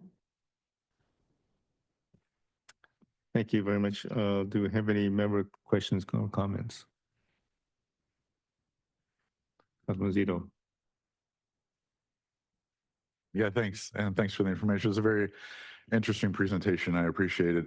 I think it was one of the options. Option 2 actually showed being able to make a multi-use path, which then could be converted into, for a portion of the road, converted into evacuation route as well. I'm curious, has something like that been done elsewhere that there's a model that we can follow, and are there steps that can be taken that, you know, prevent that multi-use path from being, you know, taken over by cars just because people get, you know, angry and frustrated? I can speak for that. The multi-use is considered like bike facility, like class 1. So it doesn't allow vehicles to come in unless if CHP or one of the law enforcement open it up for traffic when the fire happened. So that's the plan for that, and it's follow like any other level 1 facility where actually EMT or police can get in, but they need to come and unlock it and they can open it to traffic. Okay, so there's physical barriers that prevent people from getting on it, but they would be opened in the case it was used in evacuation route. It's going to open for car for just evacuation. Do we know if this is, I mean, my question still stands. Do we know if this has been done elsewhere, or? It's a very creative idea. I like it. I mean, my other question I have is why in that scenario, option 2, why you wouldn't take the multi-use path, the whole length of the road, and treat it the same way, the whole length? No, I don't know if anything happened like that, but it's going to affect our design. So the structure section should be able to load to design for because most of them they have animals and they're moving. So we're going to have to design structure section different than how we design class 1 facility. But I don't know if any other location done this way. Okay. It's kind of the managed lane concept. And in this case, or like bus and shoulders, and like what Sam is referring, if we make it equip it for the shoulder to be usable in case of an emergency, a lot of the emergency vehicles are very heavy. So therefore the structural section, like Sam says, has to be, you know, done like if it was a travelway section. So they'll have to look into all the challenges, the spaces, and how that will be managed. There's many areas that shoulder has been looked at, and I can even tell you movable median barriers have been looked at, not for this location. I can tell you at the border, they're actually, the median barrier has the wheels underneath. In case of an emergency, that barrier can be moved and we can take traffic out if they get stuck, if we would have a shutdown at the border. So there's a lot of contingencies and challenges, but I think that's the spirit of the environmental document. Well, great. Yeah, I just noticed like in the first option, the multi-use path went the whole length of the roadway. And I would certainly encourage us to try to keep an option there that had a multi-use path the whole length of the roadway that maybe could be converted to an evacuation lane if necessary. That was my point. For some reason in option 2, it was wide shoulders and then one smaller section of a multi-use path. That's all. So I can answer that. So for the alternative 2 is the smallest footprint. So we're trying to maximize the improvements that we're doing. We need 4 lanes out. So the shoulders and the 2 existing lanes would accomplish that. But we also need 1 northbound lane going into the evacuation zone. And we need it from Highland Avenue to Poway Road. So that's why it only has up to there. South of Poway, we only need 3 lanes south, 1 lane north. So one of the northbound lanes or the northbound shoulder would be used as the northbound lane. That's okay, the reason great. why. Yeah, I would just still have the same request that we actually have one of the lower cost options actually include a multi-use path the whole length of the road as well. I think that's something that'd be good to, I mean, All I can say is if anybody feels particularly bored or doesn't have enough excitement in their life, go ride a bike on 67 for a little while, and that'll take care of that problem. And so, and being able to multi-purpose, because the one thing, as much of an avid cyclist as I am, I can guarantee you I will not evacuate in a fire on a bike. So I don't need that facility there when it's an evacuation time. So I'm more than happy to have it converted at that point. Thank you. Any other member comments or questions? Well, since I think I'm representing East County on this committee at the moment, so I have a number of questions. Have we had what I guess, lack of a better term, a fire drill, and in which the community actually tries out, together with Caltrans and CHP and the sheriffs, a evacuation drill using 67? And I'm wondering what the results of that was like. So we have a fire drill all the time. The last one we did was the major one. It's about, I don't have the exact time, but it's about 2 years ago or 2.5 years ago. But we do it in multiple routes, and I think we're looking now for 94 as well. And every EOC, we have a list of lesson learned and how to improve again. So we meet with CAL FIRE and the county sheriff and CHP and see what went wrong and how we do it better next time. It's a continuous drills that we do. And actually, those are the drills, but there is actuals too. Every evacuation happen, we open the EOC, that's an actual now, and now we do a list of lesson learned, and we evaluate ourselves every time we have with our actual or drill. I don't know if I did answer the question, but what I'm trying to say is a continuous improvement. So I'll chime in as well. So Chair Shu, we've done a number of tabletop exercises as well as in-field exercises with emergency responders, CHP, CAL FIRE, sheriffs, Lupin, the county EOC, and members of the Ramona Planning Committee, so that there's an understanding of the direction we're going and the needs. In fact, I think the last one we did, and we included San Diego Gas and Electric as well. Yes. So those efforts are constantly being updated and reviewed in parallel with the work we have going on. Thank you. And I would encourage those to continue maybe annually and not always in the same direction. Sometimes in evacuations, you're not going the direction that you had planned to, but due to the fire and the circumstances, you're going opposite of what we thought you needed to do in terms of evacuation. Could you put up the slide with the 3 options? I forgot the number of that.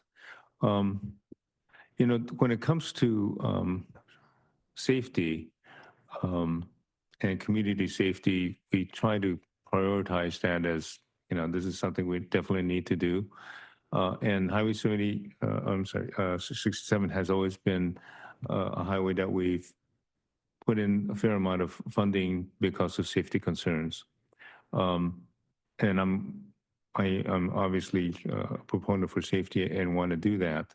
But I'm also cognizant of other safety issues throughout our county, throughout our system. And we're dealing with grade separation projects throughout South County, which are safety issues as well.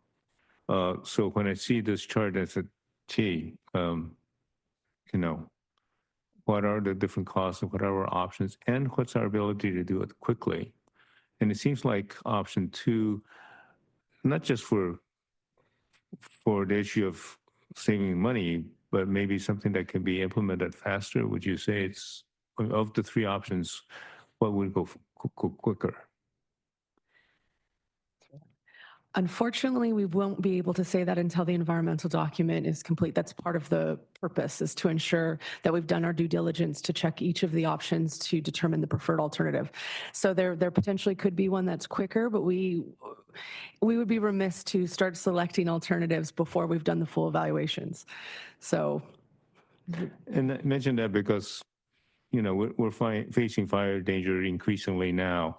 So we're not talking about something that's going to potentially happen 5 years from now, but maybe next year.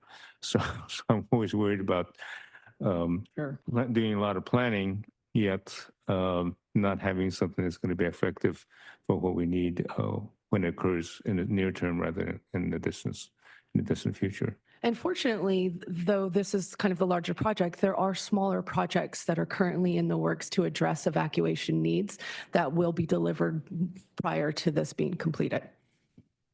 And I presume this information is being shared by to the community and the rural community of East County as well in these different options, so they know what is being worked on as well as some of the options that are being played. Yes, we've been meeting with them on a regular basis. Great, I appreciate that a lot. Any other questions? This is information again. Any other questions or comments? If not, thank you very much, Katrina, Sam, and Tracy for coming out and giving us this great report. Thank you. We'll go on to the next item on the agenda. Item 7, Marissa will be updating us on the airport transit connection. I think as Maritza's coming up, I think the dialogue on State Route 67 was very timely from a process perspective of what an environmental document is and what an environmental document does. So what I've seen recently is that there is a perception that Maritza's study or the study that's being conducted is the final word of what's happening in transit connection to the airport. And what this is actually doing an evaluation of options to later move forward into what it is, the environmental document process where alternatives get evaluated. And like Stacy said, for the 67, we can't say which is the best one or the selected one until the actual environmental document process ends. So I do want to put that in perspective that there in any project, any infrastructure project, there's no decision made on an alternative until or via the environmental document process. We're doing that with LOSUN. We're doing a value analysis where we're coming out with the alternatives, homing them into which are the ones that are going to be evaluated, similar to 67 and several. So this is what the team here at SANDAG is doing. They're homing in on all the possible alternatives.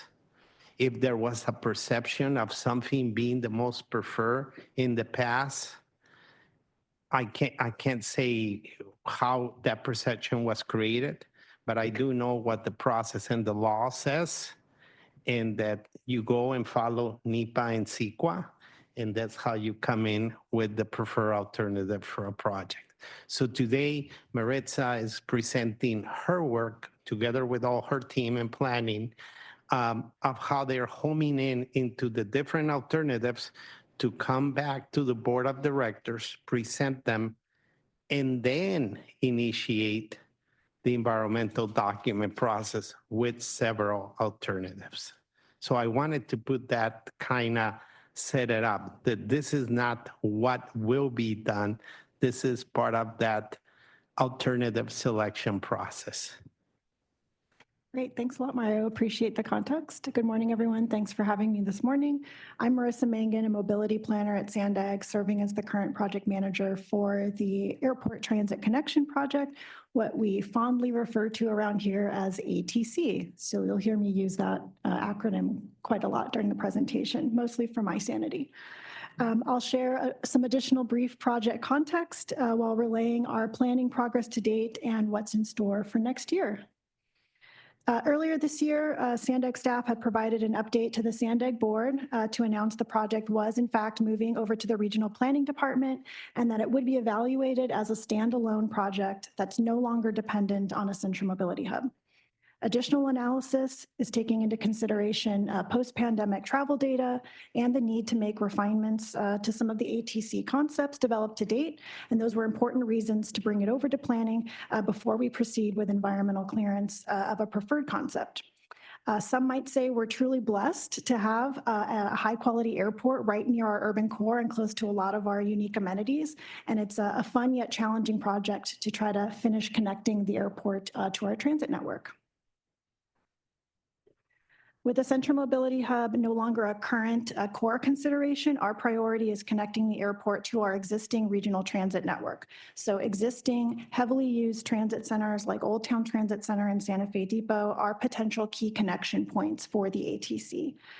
We also need to ensure rail and bus services connecting to these types of stations are also frequent and reliable so that they can support an airport transit connection and the greater regional transit connectivity.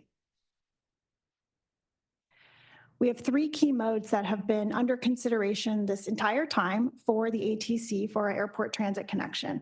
There's truly no silver bullet type of mode for this project. Each of them have unique opportunities and challenges associated with all of them. But the one thing they have in common is none of them preclude being able to extend service beyond the airport to other destinations, especially those destinations we're keeping in mind in our 2025 regional plan that warrant better transit service and connection. So first, automated people mover, or APM, are what I like to call lighter light rail, and they can be implemented like you see on the screen up in Oakland as an elevated aerial system. They can be board tunnel solutions. There's a lot of different ways to implement them, but the key with that type of project is that it's separated from vehicular traffic, and it allows us to be able to try to achieve much more frequent service to and from the airport. A lot of different airports use them very commonly, of course, to get between terminals, and some places like Oakland have also extended that service to BART or to a regional transit system. And that's the same type of idea that's been baked into a lot of the people mover concepts developed to date for the San Diego region. The challenges with people mover, though, in our region, it requires a whole separate brand new maintenance and storage facility that we don't have, and we'd have to locate in site. And we have some kind of candidate locations we've been exploring with our partner agencies, but it's tough. A 2 to 3 acre type of facility to just figure out how to shoehorn into the urban core is not easy. And there's no identified kind of operator for this type of new service. So that's also a challenge we'd have to overcome. With trolley, also a lot of unique challenges and opportunities. We're familiar with trolley. We have plans in our regional plan to extend certain trolley services. We have a very great current transit operator, MTS, with our services to date, and they're working hard to improve frequency for a lot of the existing trolley lines. But there's challenges when you implement the trolley on street, like we have downtown, railroad crossing times, those gate times and those railroad arms that come down at least every day on my bike commute into work drive me crazy. And it can be an impediment to using transit or getting in and around downtown. So we need to think more about how do we separate some of those services from the street and allow the trolley to still have amazing priority and still get everyone around. We also have been exploring enhanced bus services, and that's to allow rubber tire solution, which is very flexible bus services to and from the airport to connect to both downtown and Old Town Transit Center, and really making sure that there's priority treatments on street for those buses and any other types of shuttles that are roaming around between downtown airport and Old Town. There could be instances with driver shortages that we've experienced in our region as far as bus services are concerned. So that's a consideration, but it could be a more cost-effective, much more cost-effective, lower cost solution compared to rail options, which I know you all know. So I'm going to quickly kind of walk you through, in case you aren't already aware, where we are with our automated people mover concepts that have been developed to date. A lot of great work was done last year to put together 5 different people mover concepts that contain 13 total different variations. And that's because some of these connections for the people mover concepts include options like aerial infrastructure or board tunnel or a hybrid. So all 5 of the concepts, of course, connect to the airport and then would go to different places. buses. One goes up to Old Town Transit Center. Many would connect to the Middletown trolley station that's been dubbed the Port Transit Center because it's located next to the port headquarters and then serve the rental car station. And then a few have kind of a south leg option that connect to downtown, either Santa Fe Depot, the Convention Center, or the Civic Center station. So all of these concepts are here and in play, and we have to work hard now to pare them down to a much lower, more reasonable set that we can consider for advancing into environmental if it makes sense. Recently, we've done a lot of work to refine the assumptions for the trolley concept. And the first thing we've done is take the existing trolley concept, which if you can see on the map, it's the solid line on the map connecting from 12th and Imperial Transit Center up to the airport. So with the pink line, it has an on-street at-grade situation like it does and operates today all throughout downtown, and then spurs off towards the airport through cut and cover tunnel in order to get elevated and terminate at the airport. We've been trying to revisit some of the assumptions for this trolley concept to see if we can improve upon the 15-minute frequencies that have been assumed. That's the best it can achieve. And so we've been doing some operational modeling to test whether adding in a new airport trolley service and have it coexist with Blue Line and Green Line services, as those services are trying to increase frequencies better than 15 minutes, can they all play in the same space? Because there's shared track that they're using downtown, and we need to try to determine can better than 15-minute frequencies be achieved so it can be competitive with much more frequent people mover options. And so far the results are looking encouraging. We still have some more randomization tests and work to do, but it's looking encouraging, and we'll be completing that very soon.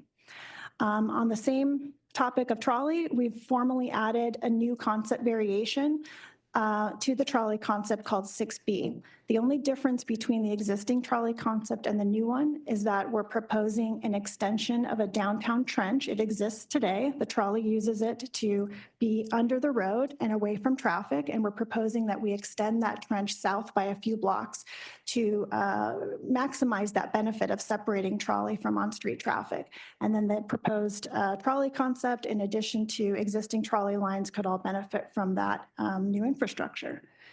I just have some photos to illustrate what we mean by that if you're not familiar with the area right north of Santa Fe Depot. But at West Hawthorne Street in downtown in North Little Italy, we have a situation today where the trolley tracks run under the street. They're in a trench. Heavy rail tracks remain on top. And we'd like to determine how feasible it is to mimic that situation much further south, as far down as Ash Street, so that Ash, Beach, and Cedar Streets can all have the same condition that Hawthorne and Grape have, with trolley running underneath before it makes its way back up to Santa Fe Depot.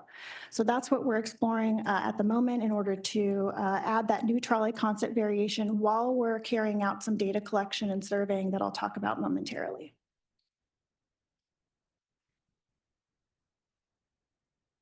On the topic of enhanced bus, we're also exploring near-term opportunities to ensure that an airport transit connection is much better than today, in between the time that we select a preferred concept and complete environmental and eventually potentially implement a project.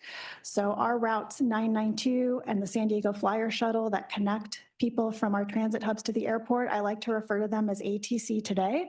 And how can we determine and work with our partner agencies to increase frequencies very near term, so that, for example, in time for the airport opening, phase 1 of Terminal 1 opening next fall, there could potentially be higher frequency services on one or more of those lines. So we're talking with our partner agencies to figure out how that could work, and that could be a good benefit to folks that are using the services, and especially, of course, the employees destined to the airport that are, some of which are dependent on transit. Some are coming from even across the border and from South Bay region to get to the airport every day at very early hours and working late into the night. And then more midterm, we'd be looking at how can we improve priority for the bus services on roads like North Harbor Drive, helping to implement the Port Master Plan updates vision for transit lanes along our waterfront, and also to think about bus lanes, transit lanes on Pacific Highway in order to make sure Old Town Transit Center is connected. And this could serve as an interim, more flexible strategy for ATC that we're considering with our partner agencies for near and midterm. And here's just a map kind of showing those bus connections to and from airport between downtown and Old Town. where priority could occur. So given all this information about the various modes, we now have the challenge before us to carry out an aggressive kind of pare down. So we need to really pare down the number of concepts that we have. There's a lot of people mover concepts, as you saw. And so right off the bat, we're proposing to eliminate 2 of the concept variations for people mover that required really heavy investment at the Middletown Transit Center. Since there's no Central Mobility Hub or Port Transit Center proposed anymore at that location, ideas like a whole new heavy rail platform or a new freeway direct access ramp to that location may not make much sense. There may be our partner agencies that are not fully supportive or unwilling to go that route. So we're suggesting we eliminate those 2 and then evaluate the remaining based on a lot of different other metrics. Where the connections terminate, station access, overall connectivity. We have to kind of isolate the south leg people mover connections between downtown and the airport and look at those on their own because they've always been bundled with north and south connections to the transit centers. We have to update costs to $2024. Things are getting pretty crazy in this economy with expense. And so we need to take that into consideration and talk with our partner agencies and present to them at a workshop that will facilitate together about the results of the pare down, talking about the infrastructure considerations, policy discussions, et cetera, to help us pare down the number of concepts so that we have no more than 5, 3 ideally, but no more than 5 concepts that could go to environmental and go through that formal process of assessment. On the topic of data collection, we're excited to be right in the midst of our airport travel survey. It's something we committed to fulfilling to our board earlier this year. We kicked it off in early October, and we have a goal to collect about 4,500 survey responses. This is a proper sample-based scientific survey that we can expand and extrapolate assumptions to for the whole region. We've been having our surveyors in blue vests, interviewing people at the airport on site, boarding 992 buses and SD flyer shuttles, employer shuttles, and asking questions about how people travel to the airport that day and what was their experience like. And we are following up now with an online survey to collect a few hundred more responses to supplement that data sample. And we'll be excited to share full results of that effort in the spring. But very preliminarily, we wanted to at least give you a bit of information as to what some of the survey findings were showing. This is super high level, but within a 2-week period that we did the face-to-face surveys, we exceeded our goal by a few hundred in collecting those intercept face-to-face surveys. We learned that half of the respondents were here for family or leisure reasons, a quarter here for business and work. We had a split between 60% visitor and 40% resident.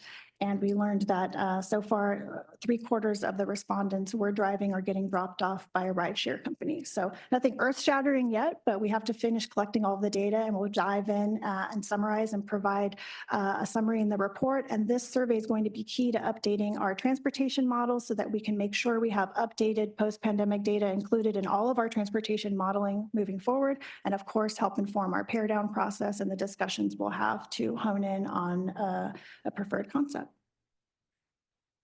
And I just wanted to take a moment before we close to let you know what we're going to be up to next year regarding stakeholder engagement. We continue to have regular touch points with staff at our partner agencies on both the planning and public affairs side. We want to be able to do more presentations like these to give SANDAG bodies updates. We'll be going to the San Diego International Airports Board, and we're offering to go to MTS's board as well anytime to provide updates on the project. We're excited to be able to plan for and host the partner agency workshop I referenced so that we can have some consensus building and collaboration around the pare down and the results and the alternatives analysis. And then we're going to hit the ground running in 2025 to increase some public engagement. We want to be able to glean both regional and urban core perspectives on the project, do some public sentiment polling so that we follow up on the sample-based survey that we did at the airport, and then do the public engagement that's needed to fulfill our environmental public scoping requirements, because we are on track and on schedule to release a notice of preparation for environmental by this time next year. This is kind of a summary of our outlook of activities by season, where we can complete our travel survey and concept refinement and begin the pare down this fall through the winter. Continue to discuss with our partner agencies a near-term enhanced bus assessment. And then next spring and summer, we'll be publishing our survey results, updating our travel model, complete the pare down, hold the partner agency workshop, and get input from regional and urban core perspectives, and then start to also work on that midterm enhanced bus option if that's what agencies agree to, so that by next fall we can release a notice of preparation and hold those public scoping meetings and continue on from there. So I appreciate the time and I'm happy to take any questions. It's a fun topic to discuss. Thank you, Marissa. Let's go ahead and go on to public comments. Thank you, Chair. I have one in-person public commenter who will also be showing some slides. So I have Daniel or our IT team to assist her, Janet Rogers, and then she will be followed by our virtual commenters, Alex Wong, Catherine Rhodes, Leif Gensert, Adian, and Blair Beekman.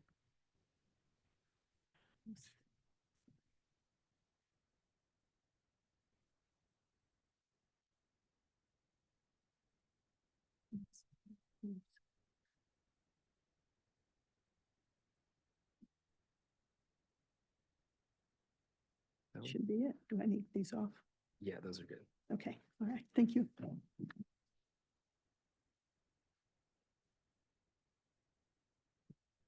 Please go ahead. All right. I'm Janet Rogers with the Train Coalition at Santa Fe Depot. Okay, I'm looking at the folly of rail on Pacific Highway. The elevated rail puts thousands of people in condos, apartments, and hotels from Broadway all the way to Laurel in the middle of an active rail system. Santa Fe Depot has 6 rail tracks already east of these homes. We live in a high-density situation and use the trains, but adding 2 elevated tracks on Pacific Highway 1 block away is egregious. Where would you put the tracks? On Pacific Highway, there are 2 driving lanes each direction, and 1 lane is often blocked. There are 2 bike lanes and a narrow median with turn lanes. Between Ash Street and A Street, there isn't even parking. What would you eliminate to make room for the train? Please find a way to the airport using the existing trolley right-of-way and upgrade the bus.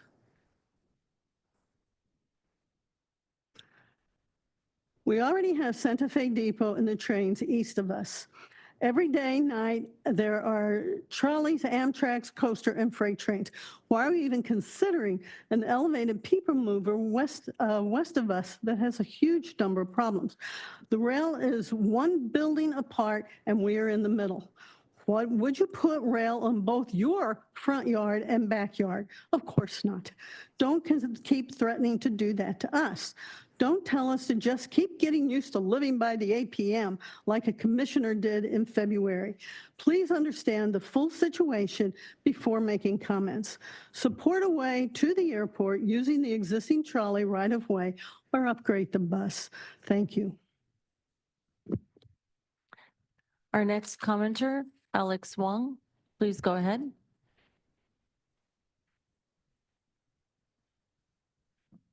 I strongly support the airport rail connection, but I'm deeply concerned by SANDAG's proposal to have the airport trolley merge onto existing green and blue line tracks at Hawthorne. This would create a bottleneck, which would slow down trolleys, cause delays, and limit frequency and capacity.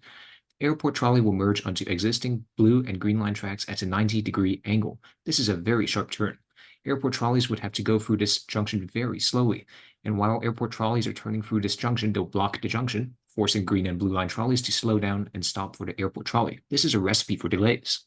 Besides, 10-minute frequencies on the green, mid-coast, and airport rail lines each is simply not enough. Mid-coast trolley ridership is skyrocketing and on track to shatter all expectations, and that's before University City adds 60,000 new residents and 72,000 new jobs as detailed in the community plan update.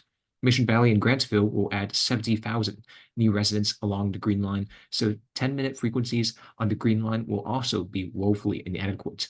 And the airport rail line is absolutely going to be a victim of its own success. It's likely going to have more ridership than we could ever anticipate, especially if we later extend it past the airport to serve Ocean Beach and Midway. So an airport trolley every 10 minutes is also not going to cut it. That's why it's crucial to ensure that the airport rail connection will not merge onto existing trolley lines. This will free up existing trolley tracks, allowing the Green, Midcoast, and airport rail lines to each run much more frequently than just every 10 minutes. And the Blue and Green Line trolleys would never have to stop, slow down, or be delayed by airport trolleys, thus maximizing speed and reliability. Better yet, build the automated people mover. MTS is in a budget crunch and is trying to stretch every dollar. Because automated trains are very cheap to run, it allows MTS to run trains much more frequently and tracks much more ridership for less money. That's why I strongly support the South Leg people mover, which could run up to every 2 minutes. Those ultra-high frequencies will massively cut travel time to and from the airports. You can build a people mover elevated, you can build it tunneled, but it's crucial that we build the highest frequency option available. Our next commenter, Catherine Rhodes, please go ahead. Hello, this is Catherine Rhodes. And so I'm requesting a meeting with SANDAG staff to discuss my La Playa plan for full tidelands reclamation. And is that going to be done? And so what mine is basically a full cut and cover. No tunneling. Tunneling is expensive. Trenching with cut and cover is cheaper. And so my plan is to take out all the liquefiable soils and go to formational material, and then create space underground for this. And what it will do is take out the seismic hazard of liquefaction. So anyway, you're going to be crossing 1 to 3 active faults strands of the Rose Canyon fault zone. And so what I'm asking again is for Caltrans to reconvene their technical advisory board with professors from Caltrans, Berkeley, and UCSD. And I say no to elevated tracks on liquefiable soils crossing active faulting. That's just a recipe for disaster. So my recommendation for funding of all this is, we have gotten $0 of the 350 that Caltrans said we could have for this, the airport authority said we could have for this project. That is their mitigation for their increase for their terminals. So this is their project that they have to 100% pay for.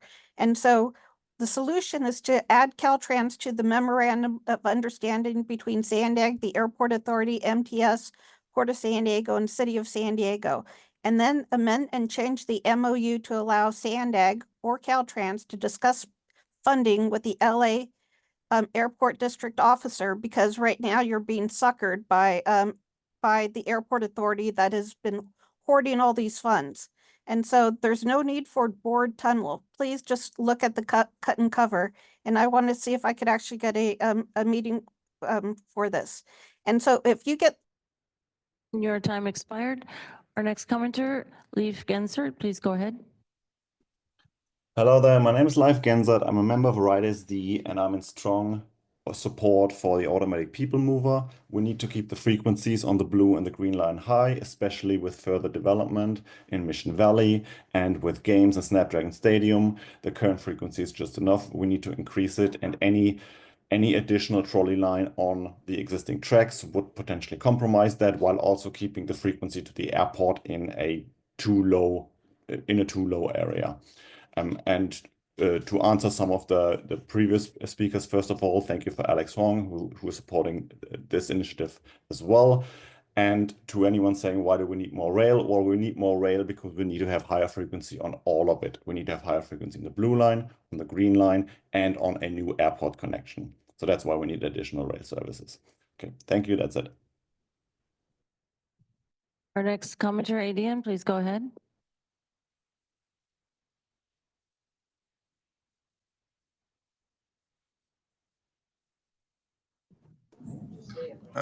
Hello? Yes, go ahead. Okay, so I am supportive of all the rail options for the airport rail extension. I hope SANDAG will consider the options that will provide the greatest ridership and shortest travel time, while also limiting disruption to the existing trolley system, especially future frequency increases. I hope SANDAG will prioritize alternatives that will be cheapest to construct, prioritizing methods such as low-cost viaduct, and as well as keeping in consideration future possible extensions. Thank you. Our final commenter, Blair Beekman, go ahead. Hi, Blair Beekman. I've been trying a lot to do this check accountability work and make something really understandable how we could be considering our future, how we practice our future. So I've been going back and forth between San Diego and San Jose and the Bay Area to, try to make connections and for a process to be understood better. The airline, I can get a flight from Spirit, a week before and make a reservation for $30 each way. That's $60. For the bus ride, it's about $80, with $40 each way. I'm paying less using an airline at this point. And yet the airports up in the Bay Area, Oakland and San Francisco, not San Jose, but Oakland and San Francisco, Oakland's got a new trolley system. They use a pulley system, automatic pulley system. They charge about $8 to get from, the regular station point to the airport. That's a lot of money. And that's a lot of money to people who are trying to take the airline to save money, because the bus is more expensive technically these days. I hope you can consider that in the future. It's really inconvenient to use these specialized services to get to the airport. You're charging an arm and a leg, understandably, but there is a contingency that can really afford using a cheap airline. It actually is a better savings overall, but not when you do these exorbitant transit charges. So that has to be a consideration, I think, and whatever project you choose. I like the trolley system best personally, and San Jose, they're just using the bus system like San Diego now. It's convenient and understandable. Good luck what you can work towards. Try to make it accessible in the future. Thank you. And that concludes the public comments. Thank you. Do we have any comments or questions from members of the committee, members of the board? I'm sorry, Raphael, go ahead.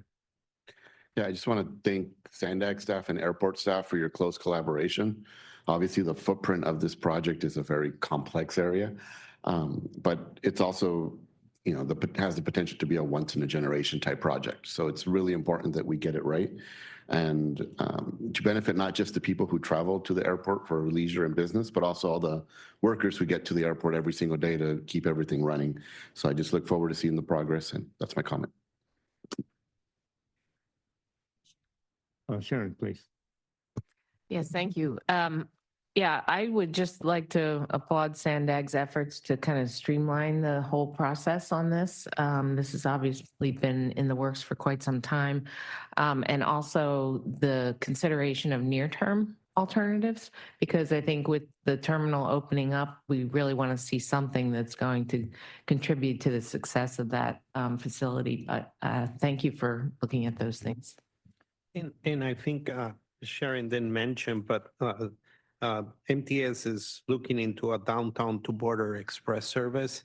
And the idea will be how we find that synergy, and that's during wee hours when the traditional transit is not working, but the workers need to get to the airport.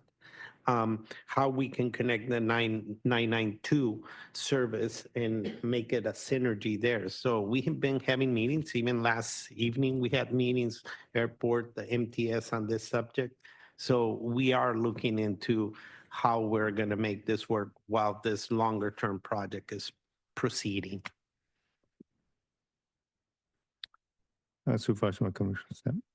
Thank you so much. Just on your point, I had a question about the survey and how are we including feedback from the workers into the survey and ultimately the policy decisions and financial decisions that we'll be making? We'll be using the data to update our travel assumptions in our model from a quantitative perspective. And we've also been polling folks, travelers, and employees at the airport about some of their stated preferences or willingness to use types of services. So it will inform the planning process and the pare down to help validate some of the decisions that we make at the planning level and share with our partner agencies. So it's a valuable piece. To build upon the airport survey, we will also be doing some public sentiment polling so that if folks weren't on site at the airport for the month and a half that we're doing the survey, or they're not current airport employees, there's going to be additional ways for people around the region to provide their input and use it in the planning process. Thank you. I don't see any other hands up, but of course I have a short list as well on this item. First, I want to say that I'm really sorry or dismayed that the powers to be at SANDAG, the board has kind of set aside the idea of having a mobility hub in San Diego. Every major metropolitan area in the modern world has a mobility hub of some sort. It provides alternative ways of traveling quickly into a major area where you can transfer and get to other parts of a major area. And I'm sorry that we don't have that vision here in San Diego. With that said, I hope we accommodate that thought in case our governing body changes its mind. So I hope we keep that in mind, that the mobility hub is something that we really need, or at least I feel we really need in San Diego, so that though we may not be planning for such as a site now, that we keep that option open and be flexible towards that in the future with what we have now, so we don't get us trapped in that. So just a thought. There was some questions with regard to funding, and I have several alternatives I hope we look into. One is to look into the issue of the airport authority being able to fund much of these systems. In the past, they have said, no, we don't go outside of our boundary, but they'll pay for other things that obviously do seem to go outside their boundaries. So I hope we look into that. One question that I have is, did we look into other means of funding with regards to whether we call it managed lanes, other mobility incentive programs to encourage people to use forms of mobility that have caused less congestion. So what I'm speaking of is either we use a managed lane system like we're planning in the future for our freeway system, or we use straight out fee mechanisms so that it incentivizes people to use buses or some other mobility system in the future. I'll address the first part of your question first, or comment, if that's all right, which is we know that while a funding source at the federal level, FTA dollars are the typical source for us to go after for funds, always going to keep that in mind, but we have to be more creative and innovative with sources we pursue in collaboration with the airport, given that this is an airport transit connection project that touches their facility. So grant programs and other sources from FAA themselves are things we're exploring. Cost sharing and how we maximize our MOU with the airport and the other partner agencies, always top of mind. And we're having kind of candid, good collaborative conversations regarding how that funding can be used potentially to help support this project, help support future potential grant match funds as we get further along into design. And then the topic of using funds, I guess, raised as disincentives to driving, I'll characterize it that way. It's crossed my mind personally in terms of looking at how other airports may charge fees for certain services to enter grounds and then raise money for transit and other solutions. Should be probably thinking more about that in our region while maintaining consistency with our regional plan and managed lanes vision. But I think we're open to discussing because we have to get creative about funding solutions, no doubt. Yeah, I think also to add to your first point of always keeping a vision of a hub, right? Want to highlight that a lot of the effort is looking into the existing hubs that we have that could potentially be enhanced, which is Old Town and which is Santa Fe Depot. So that we're not doing this in the back and we're looking at some heart pumps, let's call it like that, that are existent. And regarding what Marissa just said, we are really open on all types of creative funding. I think the discussions about BMT mitigation is just beginning.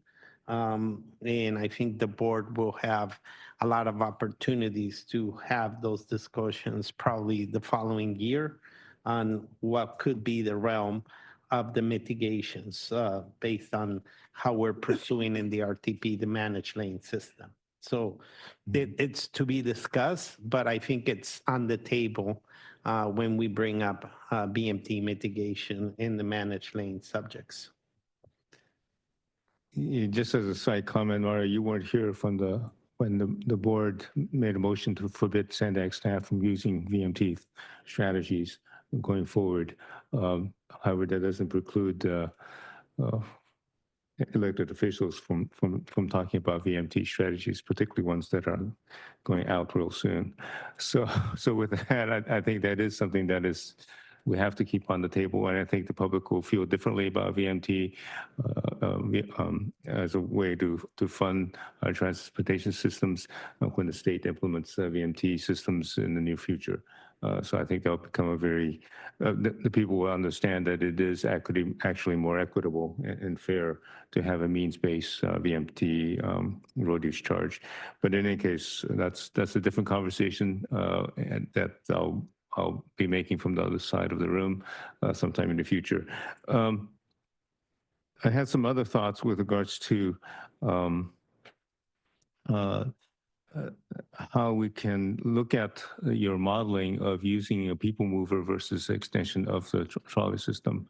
I guess in my readings or my knowledge of these systems for various unknown phenomena or reasons, people are attracted to people mover type systems for a variety of reasons. They're new, they're easy to get on and off, they're faster, they come more frequently. And I wonder if that was brought into the discussion of whether we extend the trolley system or use a people mover. So we're going to have to take into consideration both quantitative and qualitative factors. On the quantitative side, it's important for us during this process now to update our assumptions about people mover versus trolley as far as frequency and also fares are concerned. We need to get them more onto an apples to apples comparison so that we don't aggressively assume a people mover is going to run every 2 minutes. A, is that truly possible? And B, do we truly need that so that we can sync it up to our transit system?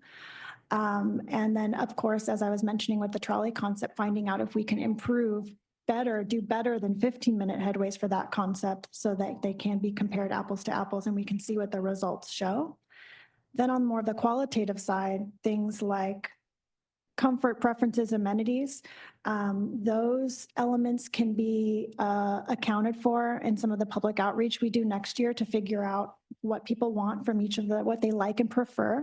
Some of our stated preference questions regarding modes, we're capturing a little bit of that with our current survey.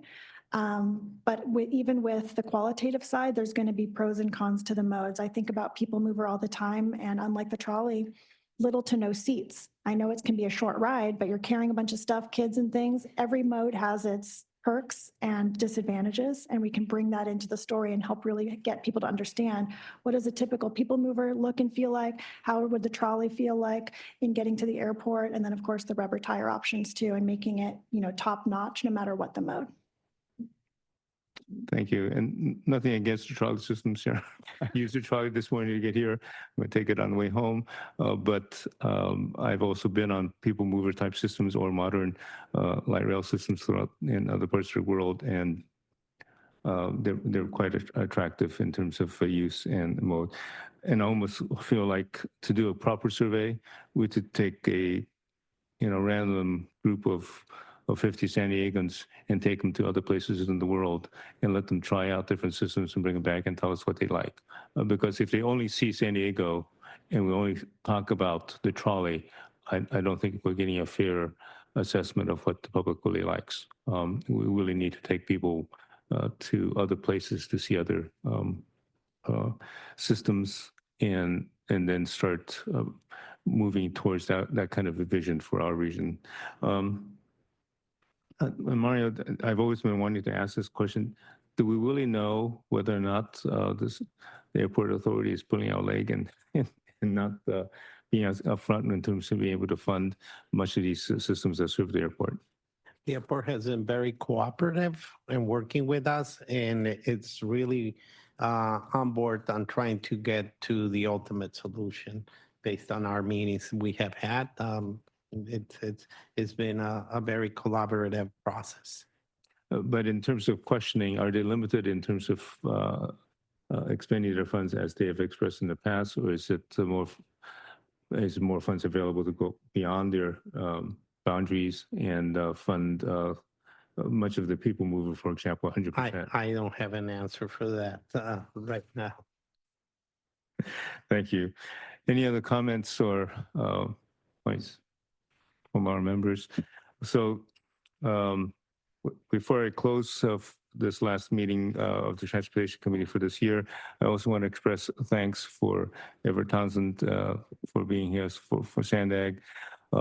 Mayor Kranz isn't with us this morning, but I also want to express his thanks for co-chairing this committee. And all of you members that are here today, some of you didn't make any comments today, but I really appreciate you being here, as well as your support that you've given throughout the year. I wish you the best in moving this committee and our region forward in transportation issues and addressing all the issues, from being fair, equitable, and building the best system we can for our community. Transportation is a major cost. It's the second cost in our household budgets, and we need to address that, as well as the health implications from the system that we build. With that, I'll be able to ring the close of the Transportation Committee meeting for today, and also say that the next meeting was scheduled for the 20th of December, but that's been canceled. So there's a tentative meeting scheduled for January 17th, 2025. That will be our next Transportation Committee for SANDAG. With that, our meeting is closed.